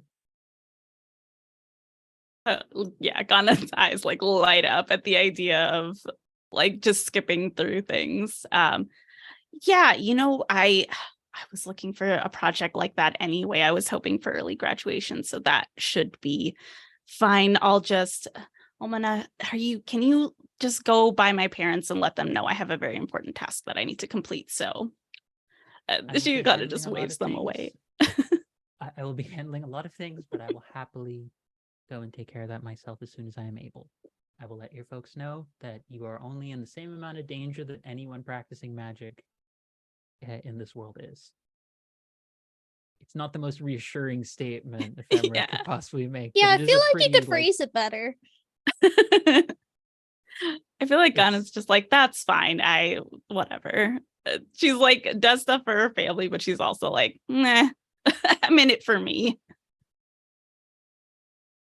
And so you're given a full sit rip that as far as people have been able to understand right now, it is something by the coast, something that is affecting the tides themselves, and maybe even is causing local weather phenomenon to change. That's all the information you have to go off. So you will need to go and investigate more directly to see if you can find any information, figure out what the problem is and what it's being caused to. Now, this is where we are going to formally get into the mechanics of this game, of our three main phases of play. The sort of first half is to introduce folks to what this world is about, where our characters were when this all started. This is when we enter our diagnosis phase, where our players are going to have the chance to start investigating by going through different means of whatever they have at their disposal to try and get information. Unfortunately, yelling at clouds is not an official mechanic. I will need to talk to Sandy Pug Games about including that as a new move. Perhaps we will homebrew one at the end of this game. But I did, because Ephemera is your mentor, roll their move, which was Rumor Mill, which basically says that they can try and determine if there's been any information or rumors that the party has been able to pick up. Because of how her stat array is aligned, she ended up rolling a 9. So with that being the case, you all get the effect of the 7 to 9 result for Rumor Mill, which says that ask one person in the party for a false rumor about the monster. So whoever would like to, or if you all want to collaborate on it, you can come up with what is one thing you've heard about the creature that based off of your collective experience, you know is not true, either from what Ephemera's been able to help give you or what you just happen to know offhand. What's something about the monster that is not true?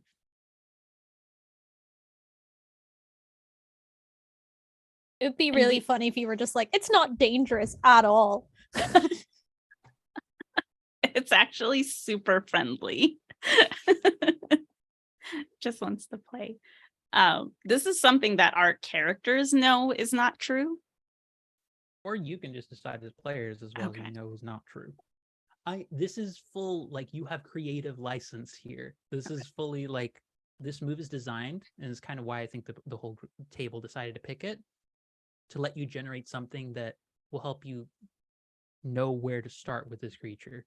So for example, is it like a sky creature that is now living in the water or something like that? You could point to that and be like, no, it is something definitively that lives in the ocean.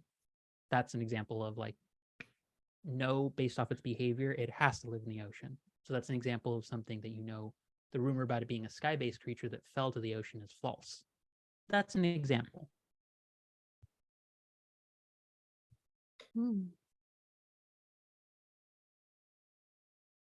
What do we know about oceans, folks, and the animals that live there?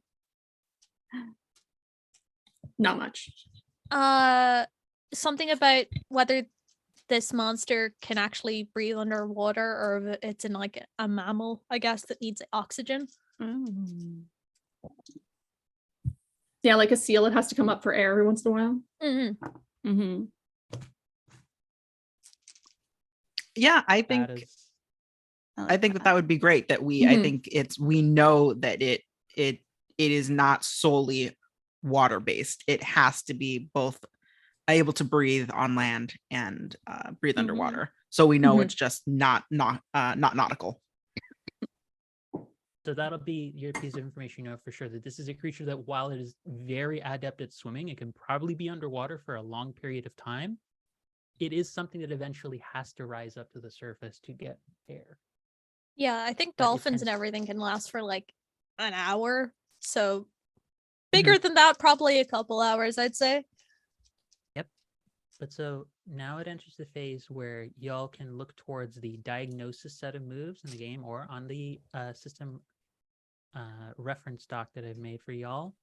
Or you can make use of any of your general moves at this point, making use of your the stats that go along with them to try and figure out something about the creature. Now, this is the part for this phase of play, and the next phase of play, I'm going to be generating clocks, which will be a way of marking your successes and your failures. Ideally, you want to have as many successes during these first two phases in order to help boost your chances of curing the monster at the end of this. There's no guarantee you will fail if you don't succeed well in these first two phases. This just helps boost the odds and your chances you're going to do well. So you want to try and play to your strengths, but also sometimes taking gambits will work.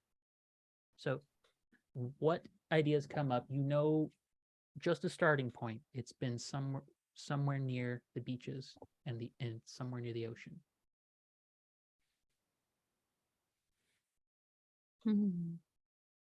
I mean, we probably have to discover how large it is. Because if it's a large thing and it's near the beach, like, you don't want something like that's a whale near a beach, you know? Because that means bad news and it's beached itself. Yeah.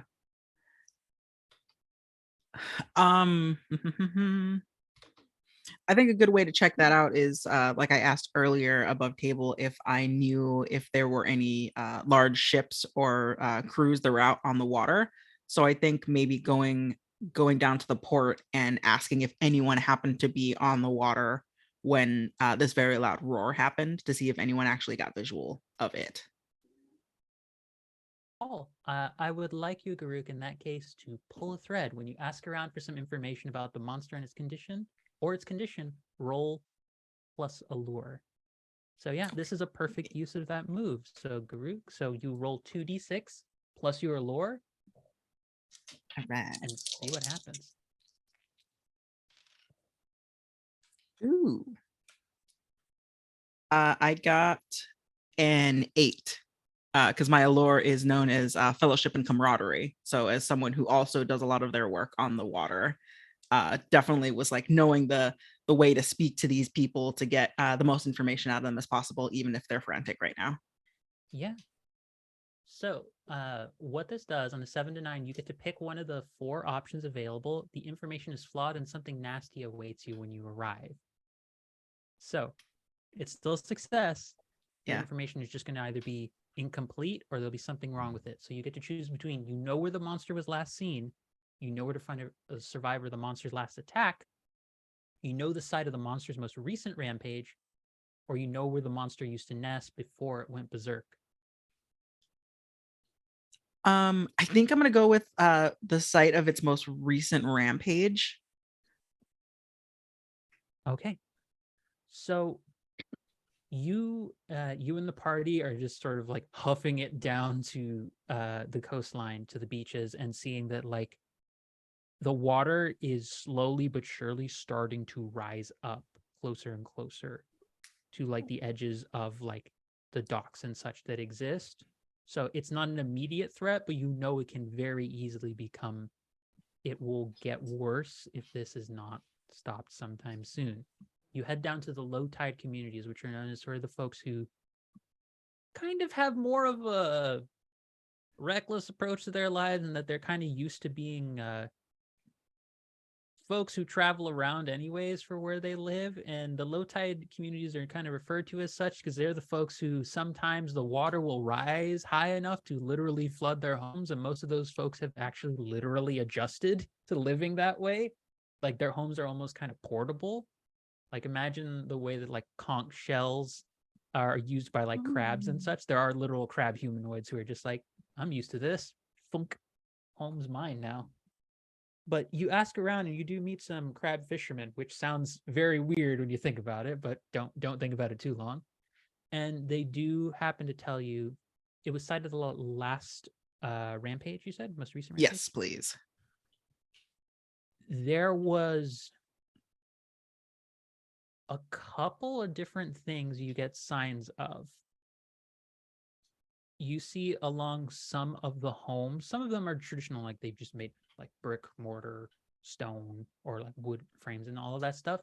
Some of them look like they were rapidly heated all of a sudden, but it was still kind of like liquid and moist when that happened. So you would assume maybe something with like hot steam might have suddenly appeared all over there. Okay. But you also are getting something else that looks like it's very wet because something crashed against it. So the way that I'll put your information as flawed or incomplete is that you know one of three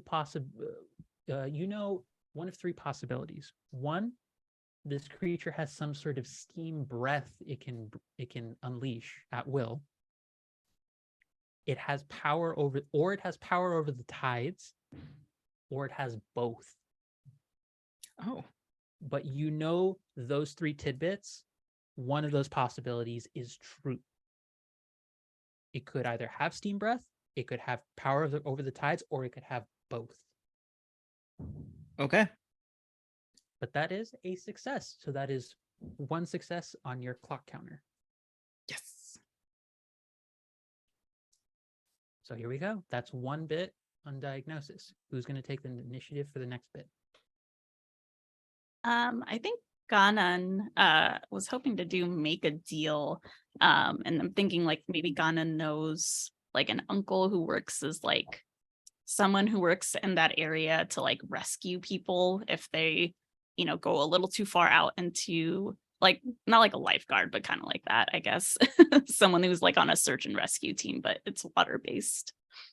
And is just she knows that they are usually a little short-handed, and she's like, oh, maybe I can go and help out a little bit, like have a little bit of information about where people are, and see if while I'm helping, he'll give me a little more information about the monster, because I'm sure he's seen it while he's been out there monitoring.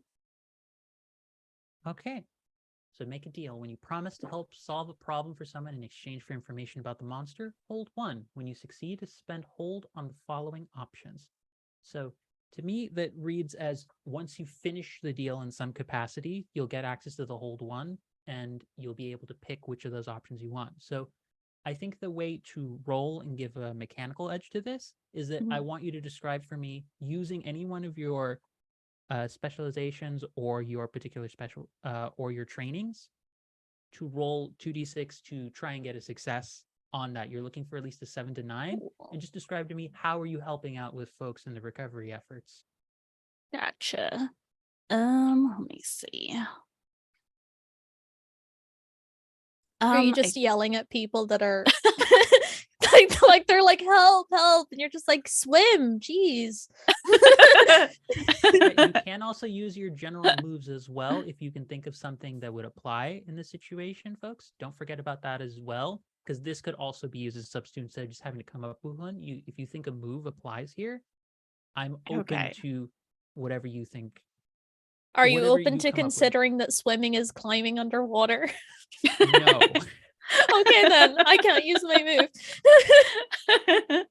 I have a general move called Reach Out with Your Fist, where I use pure strength to smash an inanimate obstacle aside. So I'm thinking maybe she kind of goes out and is like breaking maybe things that have crashed onto people that are kind of stuck in certain areas. And she's just going in and she's like, move out of the way, I've got this, and like puts on some, like, I feel like weighted gloves, because she also does surgery, so she does protect her hands pretty carefully. She very odd choice of her to go into kickboxing when she also really needs to be careful with her hands. But her one, It's called and kickboxing. You don't need to use your hands. I'm just imagining you fighting with your feet while doing surgery at the same time. Just like scalpel, and then like you're fighting someone off with your leg. Like that is the dream that Ganon saw when she signed up for kickboxing. I Okay, can be so- all things. Okay, so when you use pure strength to smash an inanimate obstacle aside, roll +4. So roll that, Ganon, and we'll see what you get. And we'll see what the outcome of that will be. Oh boy, I got a 7, so just barely made that. Okay, on a 7 to 9, you also break something important, valuable, or delicate. Tell everyone how you're going to make it right. So what circumstance has been caused by you being, how do we put this, a little too exuberant? Yeah, she was just like, I can do this. And like, ugh. I think that my brain first went into like it accidentally hurt the people that she was rescuing, but I feel really bad about that choice.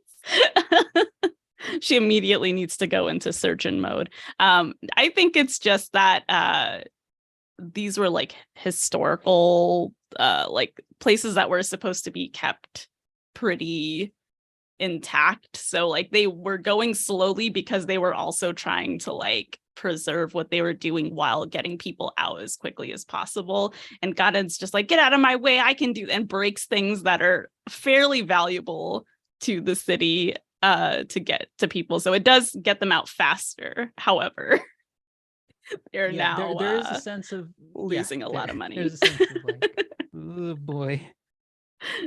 These were priceless artifacts, but okay. And you thought the student loans were going to be bad. This is going to be ruinous. Yeah, that marble statue of a mermaid is going to be a bit pricey. That was an heirloom from my great grandmother. Another has never been made before. We will never look upon it again. I will say you do probably encounter a mermaid who has been pinned underwater at some point, and while you are like is probably do you is kind of the kind of person who would dive in to try and help someone, or should I assume this was more an on land kind of thing that happened? I think that, yeah, it's on land where she like breaks the stuff and she's like, okay, go ahead, and like looks at everyone else to like, all right, do the rescuing. I opened it up for you. You see someone underwater like rolling, you're like, well, they're drowning. Hello. yeah, just That's a point to them, shame. hello. That's a real shame. You throw a life ring at them, and then you're just like, well, it's the best I can did my do. best. Yeah. I will say, should there ever be, I'll make this the long-term impact for Kanan, right, for your own personal notes, that you have earned possibly the ire of some of the mermaid and maritime communities here, because you did break some very antique, like items that were very precious to some of the community. So we'll say that that's it, Perfect. but they are also simultaneously grateful they did that. So I'll say that is enough for the deal. So Kanan, you move between mark a clock segment as successful, gain a session ace, or gain +1 supply. I guess unless we as a team want the session ace, I probably would say the clock segment as successful. Yeah, I would say that just because this is our first Okay. one. Sounds good. Okay. Yeah. Get that success. So here is, so you're looking for information about the monster. So Kanan, you come upon a catfish faced humanoid who goes by the name of Charlie McCoy, and who tells you, thank you for helping out some of the friends. I mean, you broke a couple of things, but you know, what's a few priceless heirlooms in a community between anyways. So yes, Charlie McCoy, private eye. Charlie McCoy sort of gets close to you. Are you looking into whatever the heck caused all of this? Like, it's talking to you, Kanan. Oops, sorry. I just realized I was muted too. You're good. Yeah, we're looking for the monster that's causing this. We've been tasked to take care of this as the official task force for this weather causing monster. She's like trying to create some kind of official sounding name for this, but creativity is not her forte. Well, I suppose it'd be helpful to know that it's pretty big, and last time I saw it, it was a turtle. Oh, Like, I don't. So you know how turtles are like about like yay big, and then like the really massive ones get to be like yay big. We're talking about like a massive ship-sized turtle that looked kind of like it had a dragon face to it. So I guess you could call it a dragon turtle. It's a really big one. yeah, like Ganon is taking meticulous notes, and she's like, as soon as they like put their hands out, she's like, okay, so about 3 to 4 feet, to 7 to 8 feet, but this is more of the size of a ship. And she's like, the average size of a ship is about 50 feet. Okay, I got it. It's just like averaging out numbers based on like the vague information she's giving. You go through that, and you have confirmation that this is a dragon turtle, and that likely, and you know that this is the guardian of the city, and that you have the information that it seems to have access to some sort of either elemental manipulation or steam breath, or both. So that Or is both, what you have yes. as your information Crucial. so far, and you have 2 successes on the clock.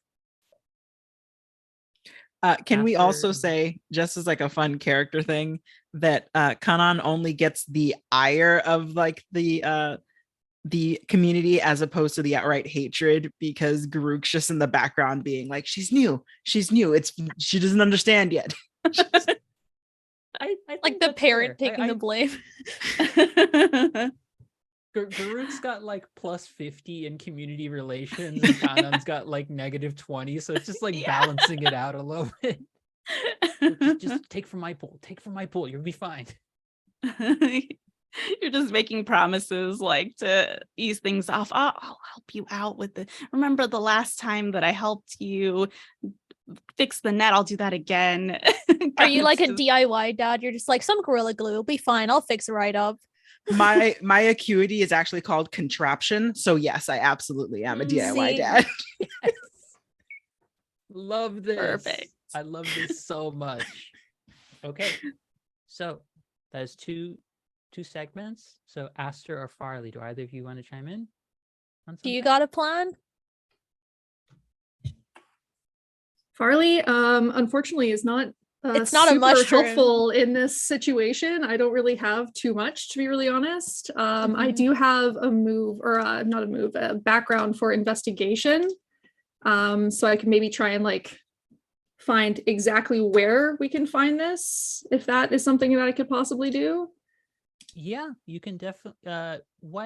Why don't with that one? You could try using follow the trail. When you follow clues, tracks, or hunches in search of something hidden or obscured, roll plus acuity. So I think Okay. that would be a perfect use of that. Yeah. Like, if you're Going right unsure, down we the can just- order. Pull a thread, make a deal, follow the trail. I Yeah, think we I kinda might be are, skipping. actually. Here's what I got. But Yeah, all okay. right. Let's see. And sorry, what is that? It's a plus just whatever my acuity is, right? Acuity. Okay, Yeah, that's a plus 10. acuity. 10. Yes. Oh, that's really good. You reach on a 10 plus, you reach the end of the trail without much trouble. Ask the guide what you find or tell them yourself. Okay, so you were looking for where this creature has headed off to, correct? Yeah, I'm just gonna follow the rubble, I think, in that general direction. Would you like me to tell you where it is, or would you like to pause it where? No, it's please, going? after you. Okay, just making sure. Farley, so you actually, this is perfect for Farley having been the one to lose, because while you're not necessarily versed in like the ocean and such, you are versed in a lot of like small life and things that are adjacent to as well for fungi. And you notice there's a distinct trail of algae in different spots where the waves have been displaced.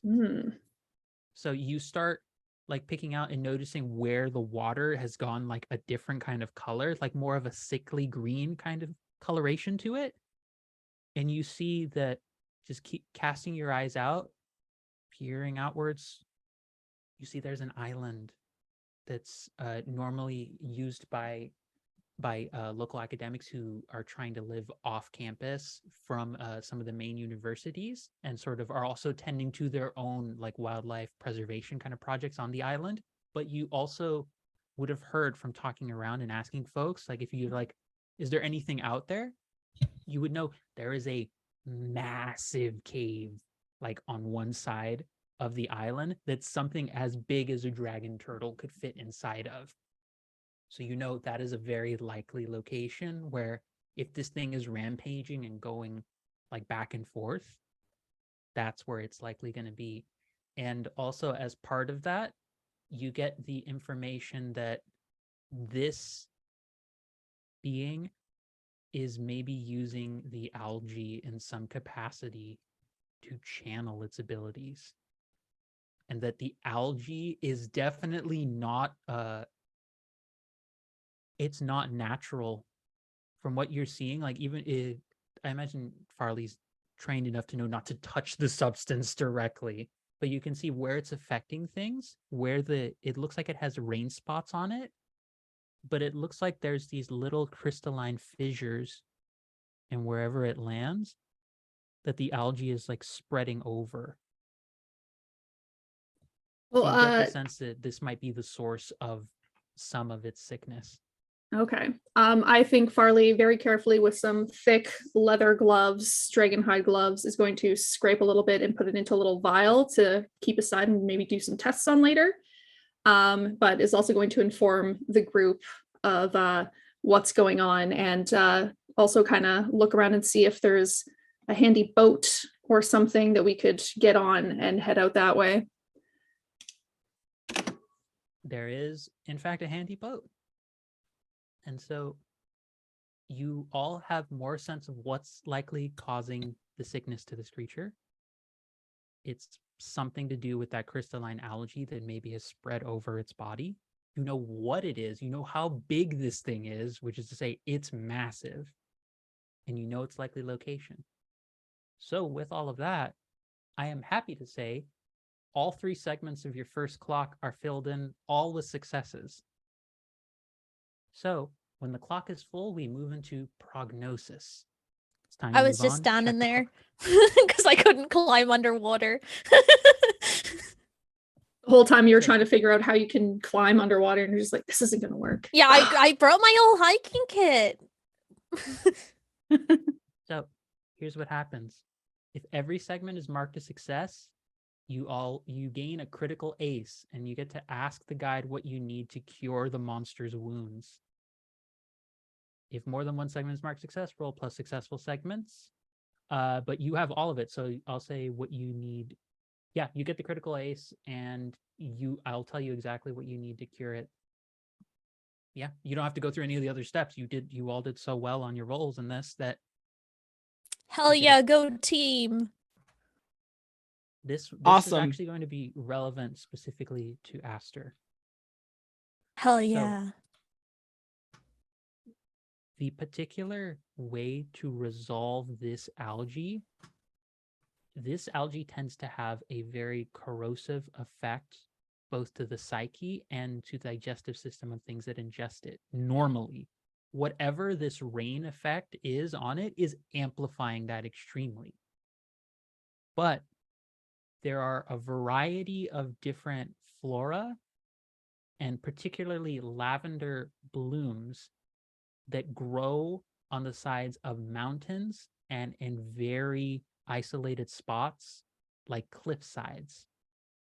If you can manage to get that and grind it up and sort of combine it with other local vegetation and such in a way that amplifies its naturally anti-magic effect, you may be able to entirely neutralize the magic effect being caused that's upsetting the algae. Because normally a dragon turtle this big can handle a bit of that indigestion, that problem. But because this is amplifying it, it's suddenly affecting what should be pretty much immune to this.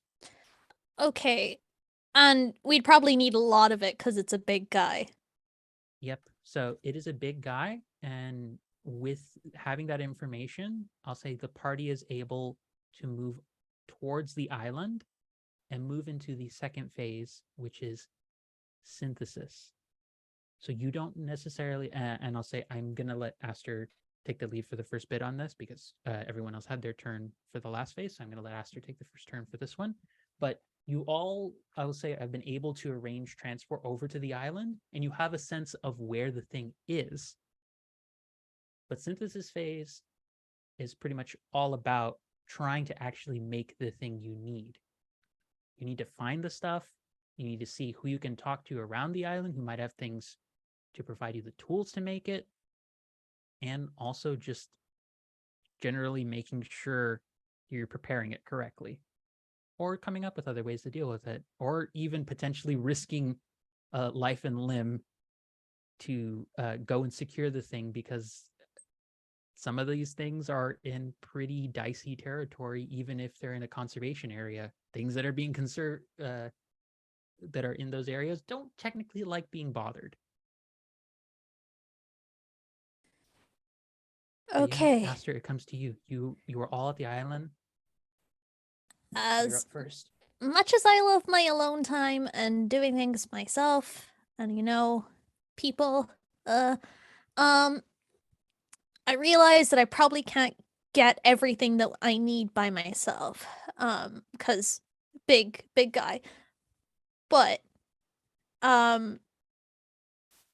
I have said before with my character that a lot of the flowers that are like in my hair are preserved flowers that are native to the high mountains and everything like that. Would there be any lavender blooms in there? I hadn't thought about that. I would say yes. Yeah, there are not lavender blooms specifically, but there are frost lily variants that are known to grow in extremely cold temperatures that have the exact same nullifying effect. So I would say you wouldn't even need to roll for that one. That one you could just have a success, as that is one step towards making your cure.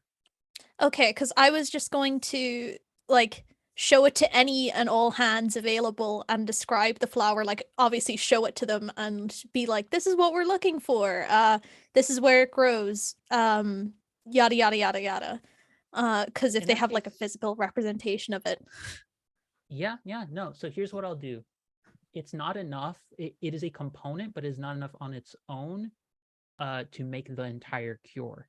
But what I'll let you do is, if this sounds right, it seems like you're seeking wisdom, asking a local source about the materials you'll need. Does that sound right to you, or is another move is what you're aiming for here? I want to make sure I understand your intent. My intent, I guess, is more like I don't know. I'm trying to look through the moves now. Is there any way to like gather a bunch of people together kind of deal? Taking out of the maybe seeking wisdom, is it? It could be that, or I could, if you are willing to do a risk, I will say, okay, here's the plan, but this would involve a direct oh, I think we've lost Minnie. Oh dear. No. Oh, yeah, we've all moved over. Rook. Hopefully she will return shortly. I'm sure it's just temporary thing. Aster, Producer. here's what I'll give you. If you want to use, okay, here's the plan, I will say this. It will have to involve a way to directly engage with in a preliminary manner with the dragon turtle. Okay, because my idea for the diagnosis, this is why I wanted to go last, because it was as stupid as is I just wanted to dive into the water and and go, because I'm a very hands-on learner. So I guess it could involve like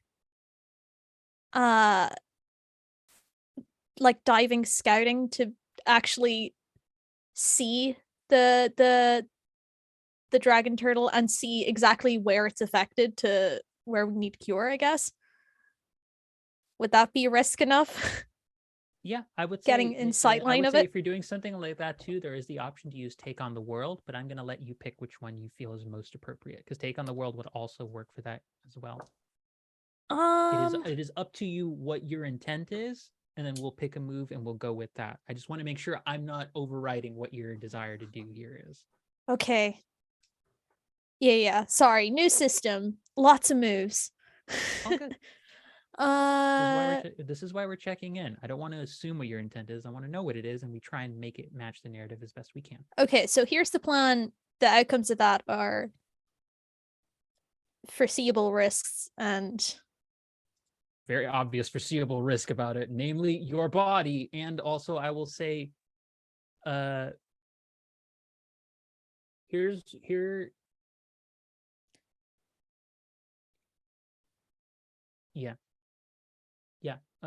roll me plus fine, and I'll tell you what happened. Yeah, I think, okay, here's the plan. So let's see. That seems a bit broader is what I'm doing. Yep. Oh, and my plus fine is approaching wildlife, and this is what I'm doing. So, well, I knew it. I knew I would get snake eyes. I would get snake eyes. Well, that's a good 3. Let's go. I felt it in my bones. I was like, I know I'm gonna roll 2 ones the first roll. Okay. So on a 6 or below, still pick one of the 3 questions, but the answer I will tell you will be half true, flawed, or incomplete. What are the foreseeable risks with this plan? What do we need to make this plan work? What is one unforeseen risk to this plan? What is one unforeseen risk to this plan? You know how I mentioned those blooms tend to grow on cliff sides that are very vital to your cure? Yeah, you trying to swim down, here's what ended up happening. You saw the thing, and I will tell you, it has an algae crown on the top of its head that is glowing with crystalline energy. It has a coral carapace that has surrounded its entire body, and it has a crystal mound on the back portion of its shell that is glowing a vibrant blue, a sort of magenta, actually. Now, you get that info. However, here's the unforeseen risk. You don't know the state of stability of those cliff sides that have your ingredients. You don't know if they're going to plunge into the water soon or not. I cannot tell you. That is your incomplete information. You just know that an unforeseen risk that you got from this was that one of the ingredients you need to fix this is at risk for falling into the water and becoming unusable. That is one failure on your clock. Chop chop, everybody. Sorry. No matter what, you still get info. I'm always going to give you info from your failures. It's just you also have consequences.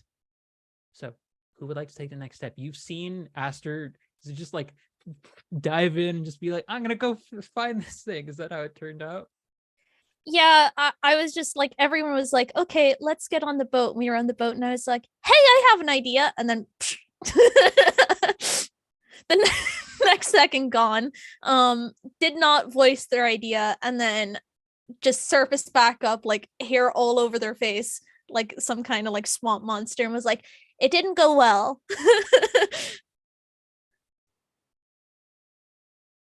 Okay, next up. Well, I've got two things that might be fairly good for this. I have Plant Friend, and there's got to be something around here. I think either one would probably be useful in finding this flower that we need. Okay, so Plant Friend. We gotta take a look at that. Do Plant you want- Friend. Do you want me to read it? I've got it here. Yes, that would be great. That would be great. Right. You've got more than a green thumb. You've got a way with plants. You're able to tell which plants have medicinal properties, and sometimes you're even able to coax a plant into giving up a few petals, a flower, or even a whole branch. If you bring a gift for the plant or otherwise do right by it, gain an ace. That is I don't know very if- useful one to have in this context. Yes. Here's how I'll put it down. If you can give me a skill to demonstrate you doing a favor for a plant nearby, they will animate at your will and go and retrieve some of the stuff by the cliffside. Okay. So you will have a success for this because I think that that move is so good and specific to this that will give you a clock success. But whether or not you get the ace as well will be determined by what you roll on this. That way, I think you're going to get a net positive no matter what, but there could be more depending on how well you roll. Okay. Well, I do have in my apothecary box quite a few mushrooms that might be helpful for these plants. I have a bunch of turkey tail mushrooms, which are good for cleaning up toxic environments. So I feel like maybe laying a bit of that down underneath some plants to try and keep the crystal algae away might turn them in my favor. Okay. Here's what I'll do. What is that training you have for that? That What would stat is that be under?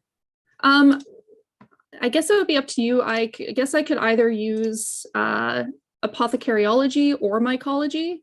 It's grit I'll or let you acuity. decide whichever one you would like. Probably, I guess mycology would work best for Okay, this. And here's the other thing too, before I Yes. forget. All of you, whenever you're doing these rolls, I am gonna make it just a rule here going out because I forget if it's explicitly stated, but I'm just gonna make it the rule for this series. Throughout any of the phases, your character aces can be used as well throughout any of the phases, but you'll only have access to each of them once for each particular stat. So if you're using mycology here, I'll let you also add the D4 that would happen from using a character ace for this roll as well, because I think Gotcha. that is so specific to this that it makes sense. So Okay. 2d6 plus your 2d plus a D4. All right. So that's 7, that's 8, and then a D4.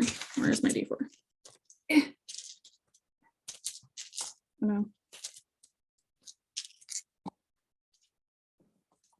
We got a D4. Oh, there you are.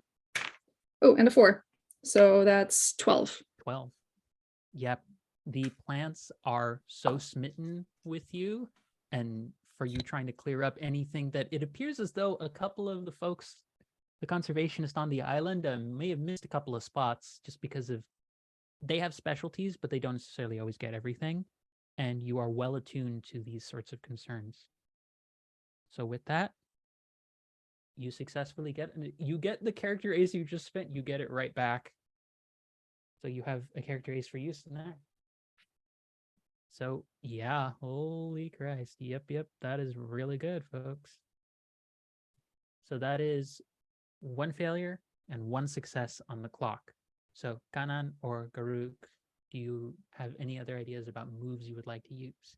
Can I Or waste can your I just crystals? say that like this mushroom that heals toxic environments, I'm just imagining Farley instead of like, you know how some people are like, this crystal will heal your aura. Farley's like, I have something for you. It'll really like just cleanse the environment around you, and just hands you a mushroom.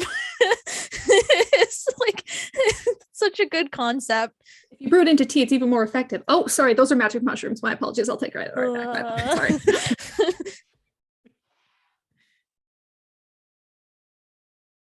Kanan or Garuk, do you have any ideas about how you might want to approach trying to find the things? So are we still trying to get the lavender that we need to make the poultice? I would say Farley has Yeah. managed to get the lavender. You still need to find any of the other components that could exist in this environment to try and make the cure in full. So you have all the biggest vital ingredients. Now you just need the stuff that needs to be mixed in to act as like the reactive agents, essentially. So mechanically, what I'm saying is there is still one clock segment that needs to be filled that Mhm. will represent the last bit of effort you need to put in to try and like synthesize something that will help you in dealing with the monster's wounds. Right. Okay. I wonder, I know we've gotten here and we've got everything. Have we attempted to talk to the conservationists that are here already? I assume that they might have like a place that they have tools that they've been working with and samples that they have. And I wonder if we can talk to them and figure out where they have their stores and literally just hatch into them. Because I feel Yeah. this is an emergency enough to do that. Yeah, I would say this would be either shopping list. Yeah, I'm thinking about this. Actually, this would probably be seeking wisdom, because you're asking a local source about the materials you need. So this will I will say that this will also apply for them providing you the exact facility needed to create this cure as well. Okay. So that would be seeking wisdom. So it would be roll plus allure. Got it. And that's still 2d6, correct? Yep. Everything powered by the apocalypse systems tend to be all 2d6 rolls, unless we're using two of the moves in the book that are d10s, but those will be used, I think, going on ahead. This one, I kind of just want to keep it to the base move, so we like dip our toes in the water of how all the mechanics of this work, and then we can start building on that as we go along. But 2d6 plus allure. Perfect. So I got a 9. 9. Excellent. So one answer I will give you. You are allowed to ask 2 questions about what you will need. One of the answers I'll give you will be a lie, and one will be the truth. Awesome. Okay. I suppose I'll ask if they have found any general herbs or moss in this area that happen to act as a support to stronger poultices. Okay. What is your other question before I give you the answer? Yeah. And the other question is,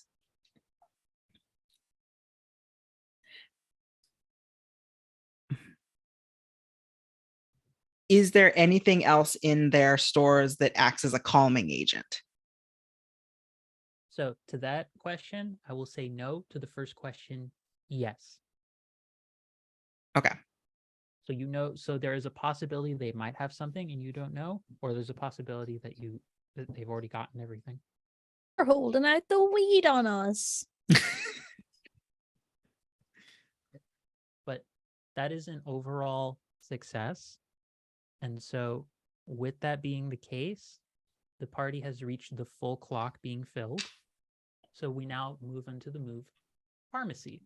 When the clock is full and it's time to move on, check the clock. If every segment is marked success, gain a critical ace, and have every member of the group name one thing they're taking with them into the confrontation with the monster. If more than one segment is marked success, I need someone to roll plus successful segments, and we'll see what happens from there. So I need someone to roll 2d6 plus 2. Rue, do it because you didn't get to roll Yeah. this turn. Yeah. I can do it. Also, I'm Yeah, too I feel like nervous. Ganon is like supervising in this. She's like, I don't You have the go clipboard. into the dirt, so I'll just tell you what. I was like, everyone looks Exactly. like they're doing exactly what they're supposed to. Good job, team. Okay, I got a 7. Good. That's just the boundary for success. So you can either gain a critical ace or choose one of 4 possibilities off of that list. One is I'll tell you where you confront it. I'll tell you about a trap you were able to set for it, about an ally you have with you when you confront the monster, or about a major modification to your usual equipment that you've made. Remember, the critical aces are a D8 to roll during the symbiosis phase. So that could be a big turn because the average roll on that, for those who don't want to do the math, is a 4. So that's a +4 on average rolls to whatever you're doing, which could mean a very quick resolution to dealing with the wounds. But also the other things are pretty good too. What would you like? I'll put it to the table if anyone thinks any of the options are interesting that we could do. Otherwise, I'm good with the critical ace. My little dice goblin brain just wants to roll more dice, so Yeah, I can't think of anything for any of the options. They sound cool, but I'm like, no thoughts, yeah. head empty. On the reverse side, my little role-playing goblin brain is like, I wish to know of this other NPC that's with us. yeah, have ephemera with Oh. us, and they can just solve everything for us. Thank you. We're done now. You can go. Okay, so critical ace, or do you want an NPC? Those look like the two. What is the party deciding?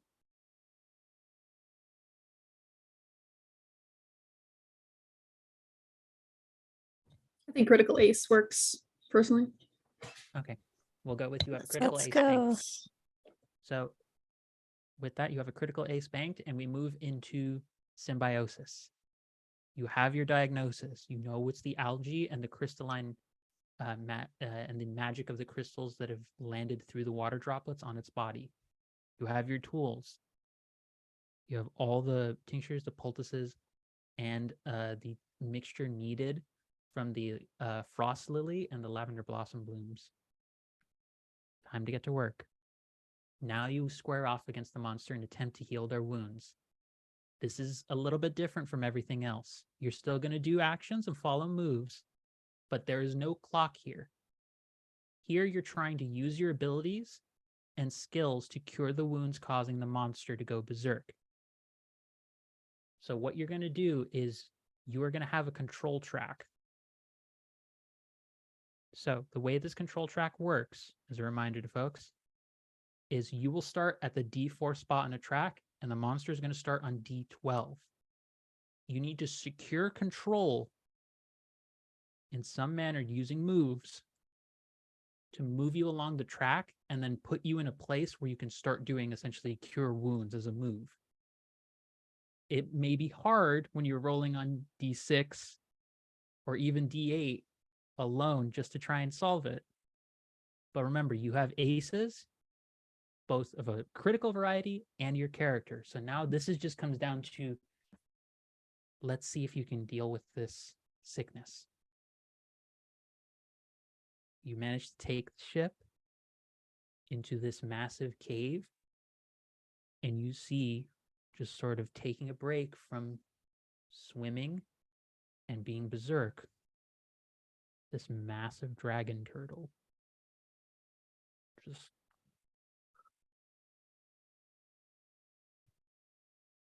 like slowly just taking like a snoring sort of breath. And you move in, but you see every time it releases breath, a massive burst of steam erupts out of its mouth and scalds nearby stone. its crown of algae is just sort of spreading and agitating its head and causing the breath. Its carapace means trying to really appeal to it and get close to it is kind of difficult. And the biggest issue is the crystal mound on the back of its shell. You get the sense that is probably the biggest thing affecting it. But all three of these things need to be resolved. This crown, the carapace, and the mound. So with that being the case, folks, Monster Care Vets, we move into symbiosis. Who's doing what first to try and get some manner of control? I have a thing that I think we can start off with. I've seen this before. So through your travels, you've seen a monster acting the way this one is acting now, and you have a good idea what it might do next. So I think Ganon hasn't necessarily like traveled on their own, since we've established they're not a big on that kind of thing, but I think they've done like field trips with different professors where they've like seen how we kind of deal with these situations. So she's seen something similar, but on a much smaller scale. And I think she's realizes that like the steam breath kind of works on a timed like rhythm. So she kind of figures out like when we can kind of go in and try to situate ourselves into a place where we can start getting at this crystalline algae. So she's going to try to predict the time. We will see if she actually remembers that correctly. Yeah, that will be what the acuity roll is for. It's to see if you can you will say you're right about that aspect, but whether or not your timing is correct will be the factor that the roll is determining. I love that. And then my I don't know if I would get a D4 for this, but my acuity is medical research, so I'd be able to. I will let you have that one. Remember, once you use it for a stat, you can't use it anymore. Your character ace specifically. So you will get your 2d6 and your d4 to add to this. Nice. Yeah, I will burn that one for this. Whoa. Thank goodness it like fell onto my monitor stand and was like a 1 and then rolled back into a 5. Okay. Monitor stand is a real ally in this. Let me just get that D4. Okay, so I rolled a 9 on the D6s and then a 4, so 13. I think I did that math right. Okay, I've seen this before. On a 10 plus, you were right, and the monster moves down its track by 1. So it's moved from the D12 spot to a D10. Yeah. So when it's doing stuff, so you're slow, you haven't quite seized control yet, but you've moved it back from being able to do certain stuff. Cool. So that is a success for you. Yay. So I think Ganon is like, we have about a minute and a half between breaths to situate ourselves every once in a while to slowly get into that that algae. I can time us, or actually like she pulls out a watch and she's like, okay, I can time us if we want to start moving. Amazing. I think you said another thing that we had to take care of was particularly a crystalline form on its back, correct? Yeah, like imagine like a crystal has just sort of like pierced the shell and has started growing like a mound spreading over the turtle, like the shell. Like it doesn't look like it piercing in is causing direct harm, but its agitation is causing the natural abilities of the dragon turtle to go wild. Okay. So you know that is a significant thing you need to get rid of. So then I think with Kanan giving us that timing of when it's using its breath, I think Garuk will try and situate himself to kind of scramble onto its back.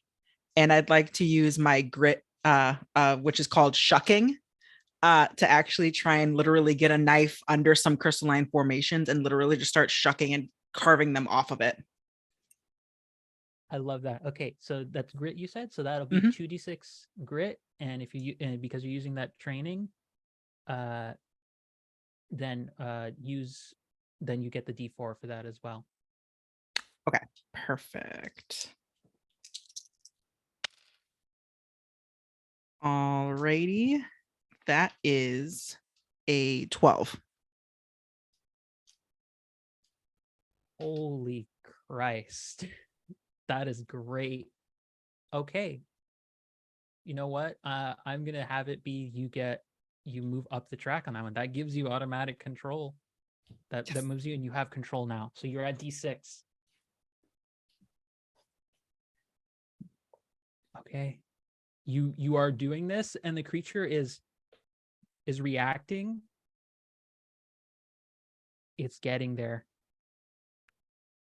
You get the sense that you have right now, if you can do maybe one or two more things to try and put yourself in a better position for control, you might be able to successfully start curing these wounds. Amazing. Awesome. Arlie, you got any plans? After you, if you have something. Okay. I was also going to try and climb to the algae crown, right? And use our cure that we synthesized. Just try and rub it in there.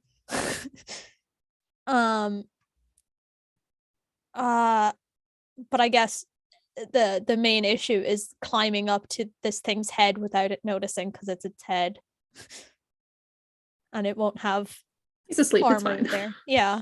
I feel will like say, I will say this sounds like, to me, if I have your intent correctly, we're going up there or set them up. I think both of those you could argue either way, unless you're trying to use a specific training of yours or a specialization. Because a specialization will give you automatic success, and I'll say it'll give you another move up on the track. I don't have specialization, but I do have the move free climb. Oh, let's go take a look at that real quick. No ropes, no harnesses, no problems. The guide will set a track to match the difficulty of a climbable surface, I guess, that you're facing. Then roll plus force. Roll plus force. Okay.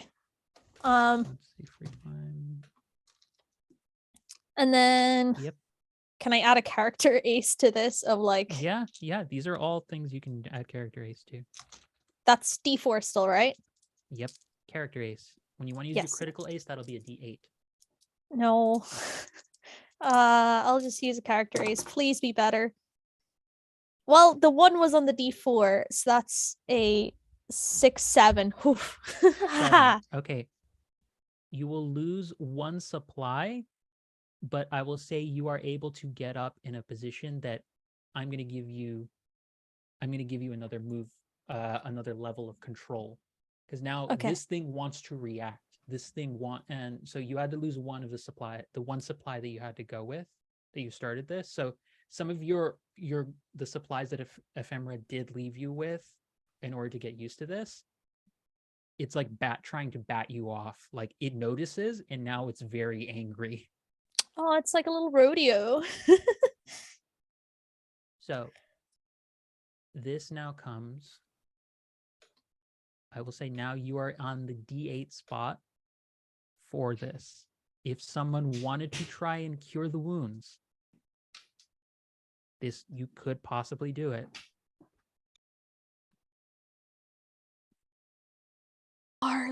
Farley. Go. Poultice babe, poultice babe, poultice babe. Well, I can certainly try. Yes, we believe. But you have a critical ace, so you Yeah. could add a D8 to this. And remember, Yeah. this would be a D8 plus a D8 roll. That's where you're That's at in the track. 16 easy, because you're gonna roll 2 8s. There's no chance of you doing anything else. You see? Yeah. Can I also use my personal ace? Just add a D4 onto that. This is the one. This is the Ah. one where you can only add one ace at a time. That is the That hard makes line sense. mechanically of this. That makes sense. It'd be a little bit too OP otherwise, I think. But yeah, I can try and heal this turtle and not fuck it up too badly, hopefully. Okay. Do I just roll or do I have to do something specific for this? It's D8 and D8. If you're using the Okay. critical ace and the D8 on the track, this will determine what happens. Abigail, blow on these. Thank you. Oh. It's a 12. Oh, hey, all right. Abigail! Shit. Not as good as I was hoping. Abigail, you failed me. I was hoping for a 16. How could you do this to me? So for this case, I'm going to say that this is such a good success that this one will cure multiple wounds for the sake of both time and also because you have set up so much different things about this going so well that I think in this case it makes sense. As you watch as the turtle is about to wake up and you hear the crystalline thing on its back has a natural storm aura effect and allows it also to control the tides. It was both the whole It was both. time. It had both. But Farley, do you just like go up and like shove something like in its mouth, or do you go to try and deal with the crystalline, or what would Farley be focusing on? Tell me that, and then I can build off of that. Farley isn't super familiar with these sorts of crystalline things, and I think in this moment Farley wouldn't want to risk screwing it up, so it's going to go straight to the mouth. Farley's gonna toss some shrooms in there. So I've got a few different ones in my little box that might help. I've got some ones that enhance immune system. I've got some ones that are calming. I've got some ones that'll help clean up toxic environments. And I've also got some that are effective for battling serious diseases. So I'm just gonna put that all, grind it up into a nice paste using my little, what do you call it? Pestle thing. Just Pestle and slap mortar, that. yeah. Slap that molcajete. all into this thing's Nice. mouth. Risking See, limbs, just rub it all in there. Aster's on the head, just bouncing around, like cheering you on, like, woo, you got this. The most weird monster vet fantasy form of God of War grappling that I have ever seen possible. I am nailing those quick time events. I'm telling you. X. Here's what happens. And this will be sort of the last image before we move into our outros for this. You watch as the turtle is about to like breathing in a big breath, and then you chuck in the poultice and like you shove it in. It just has the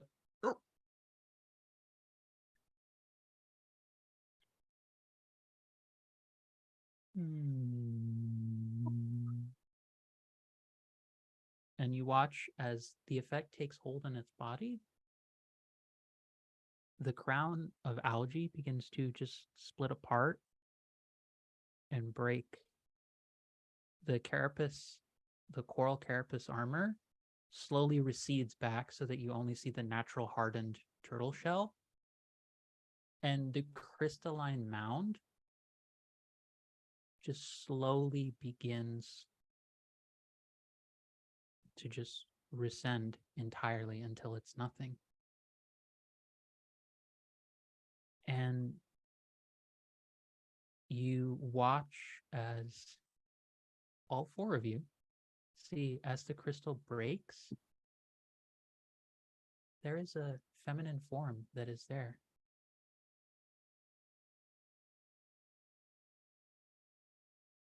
Massive curls, like wild nature, unfettered.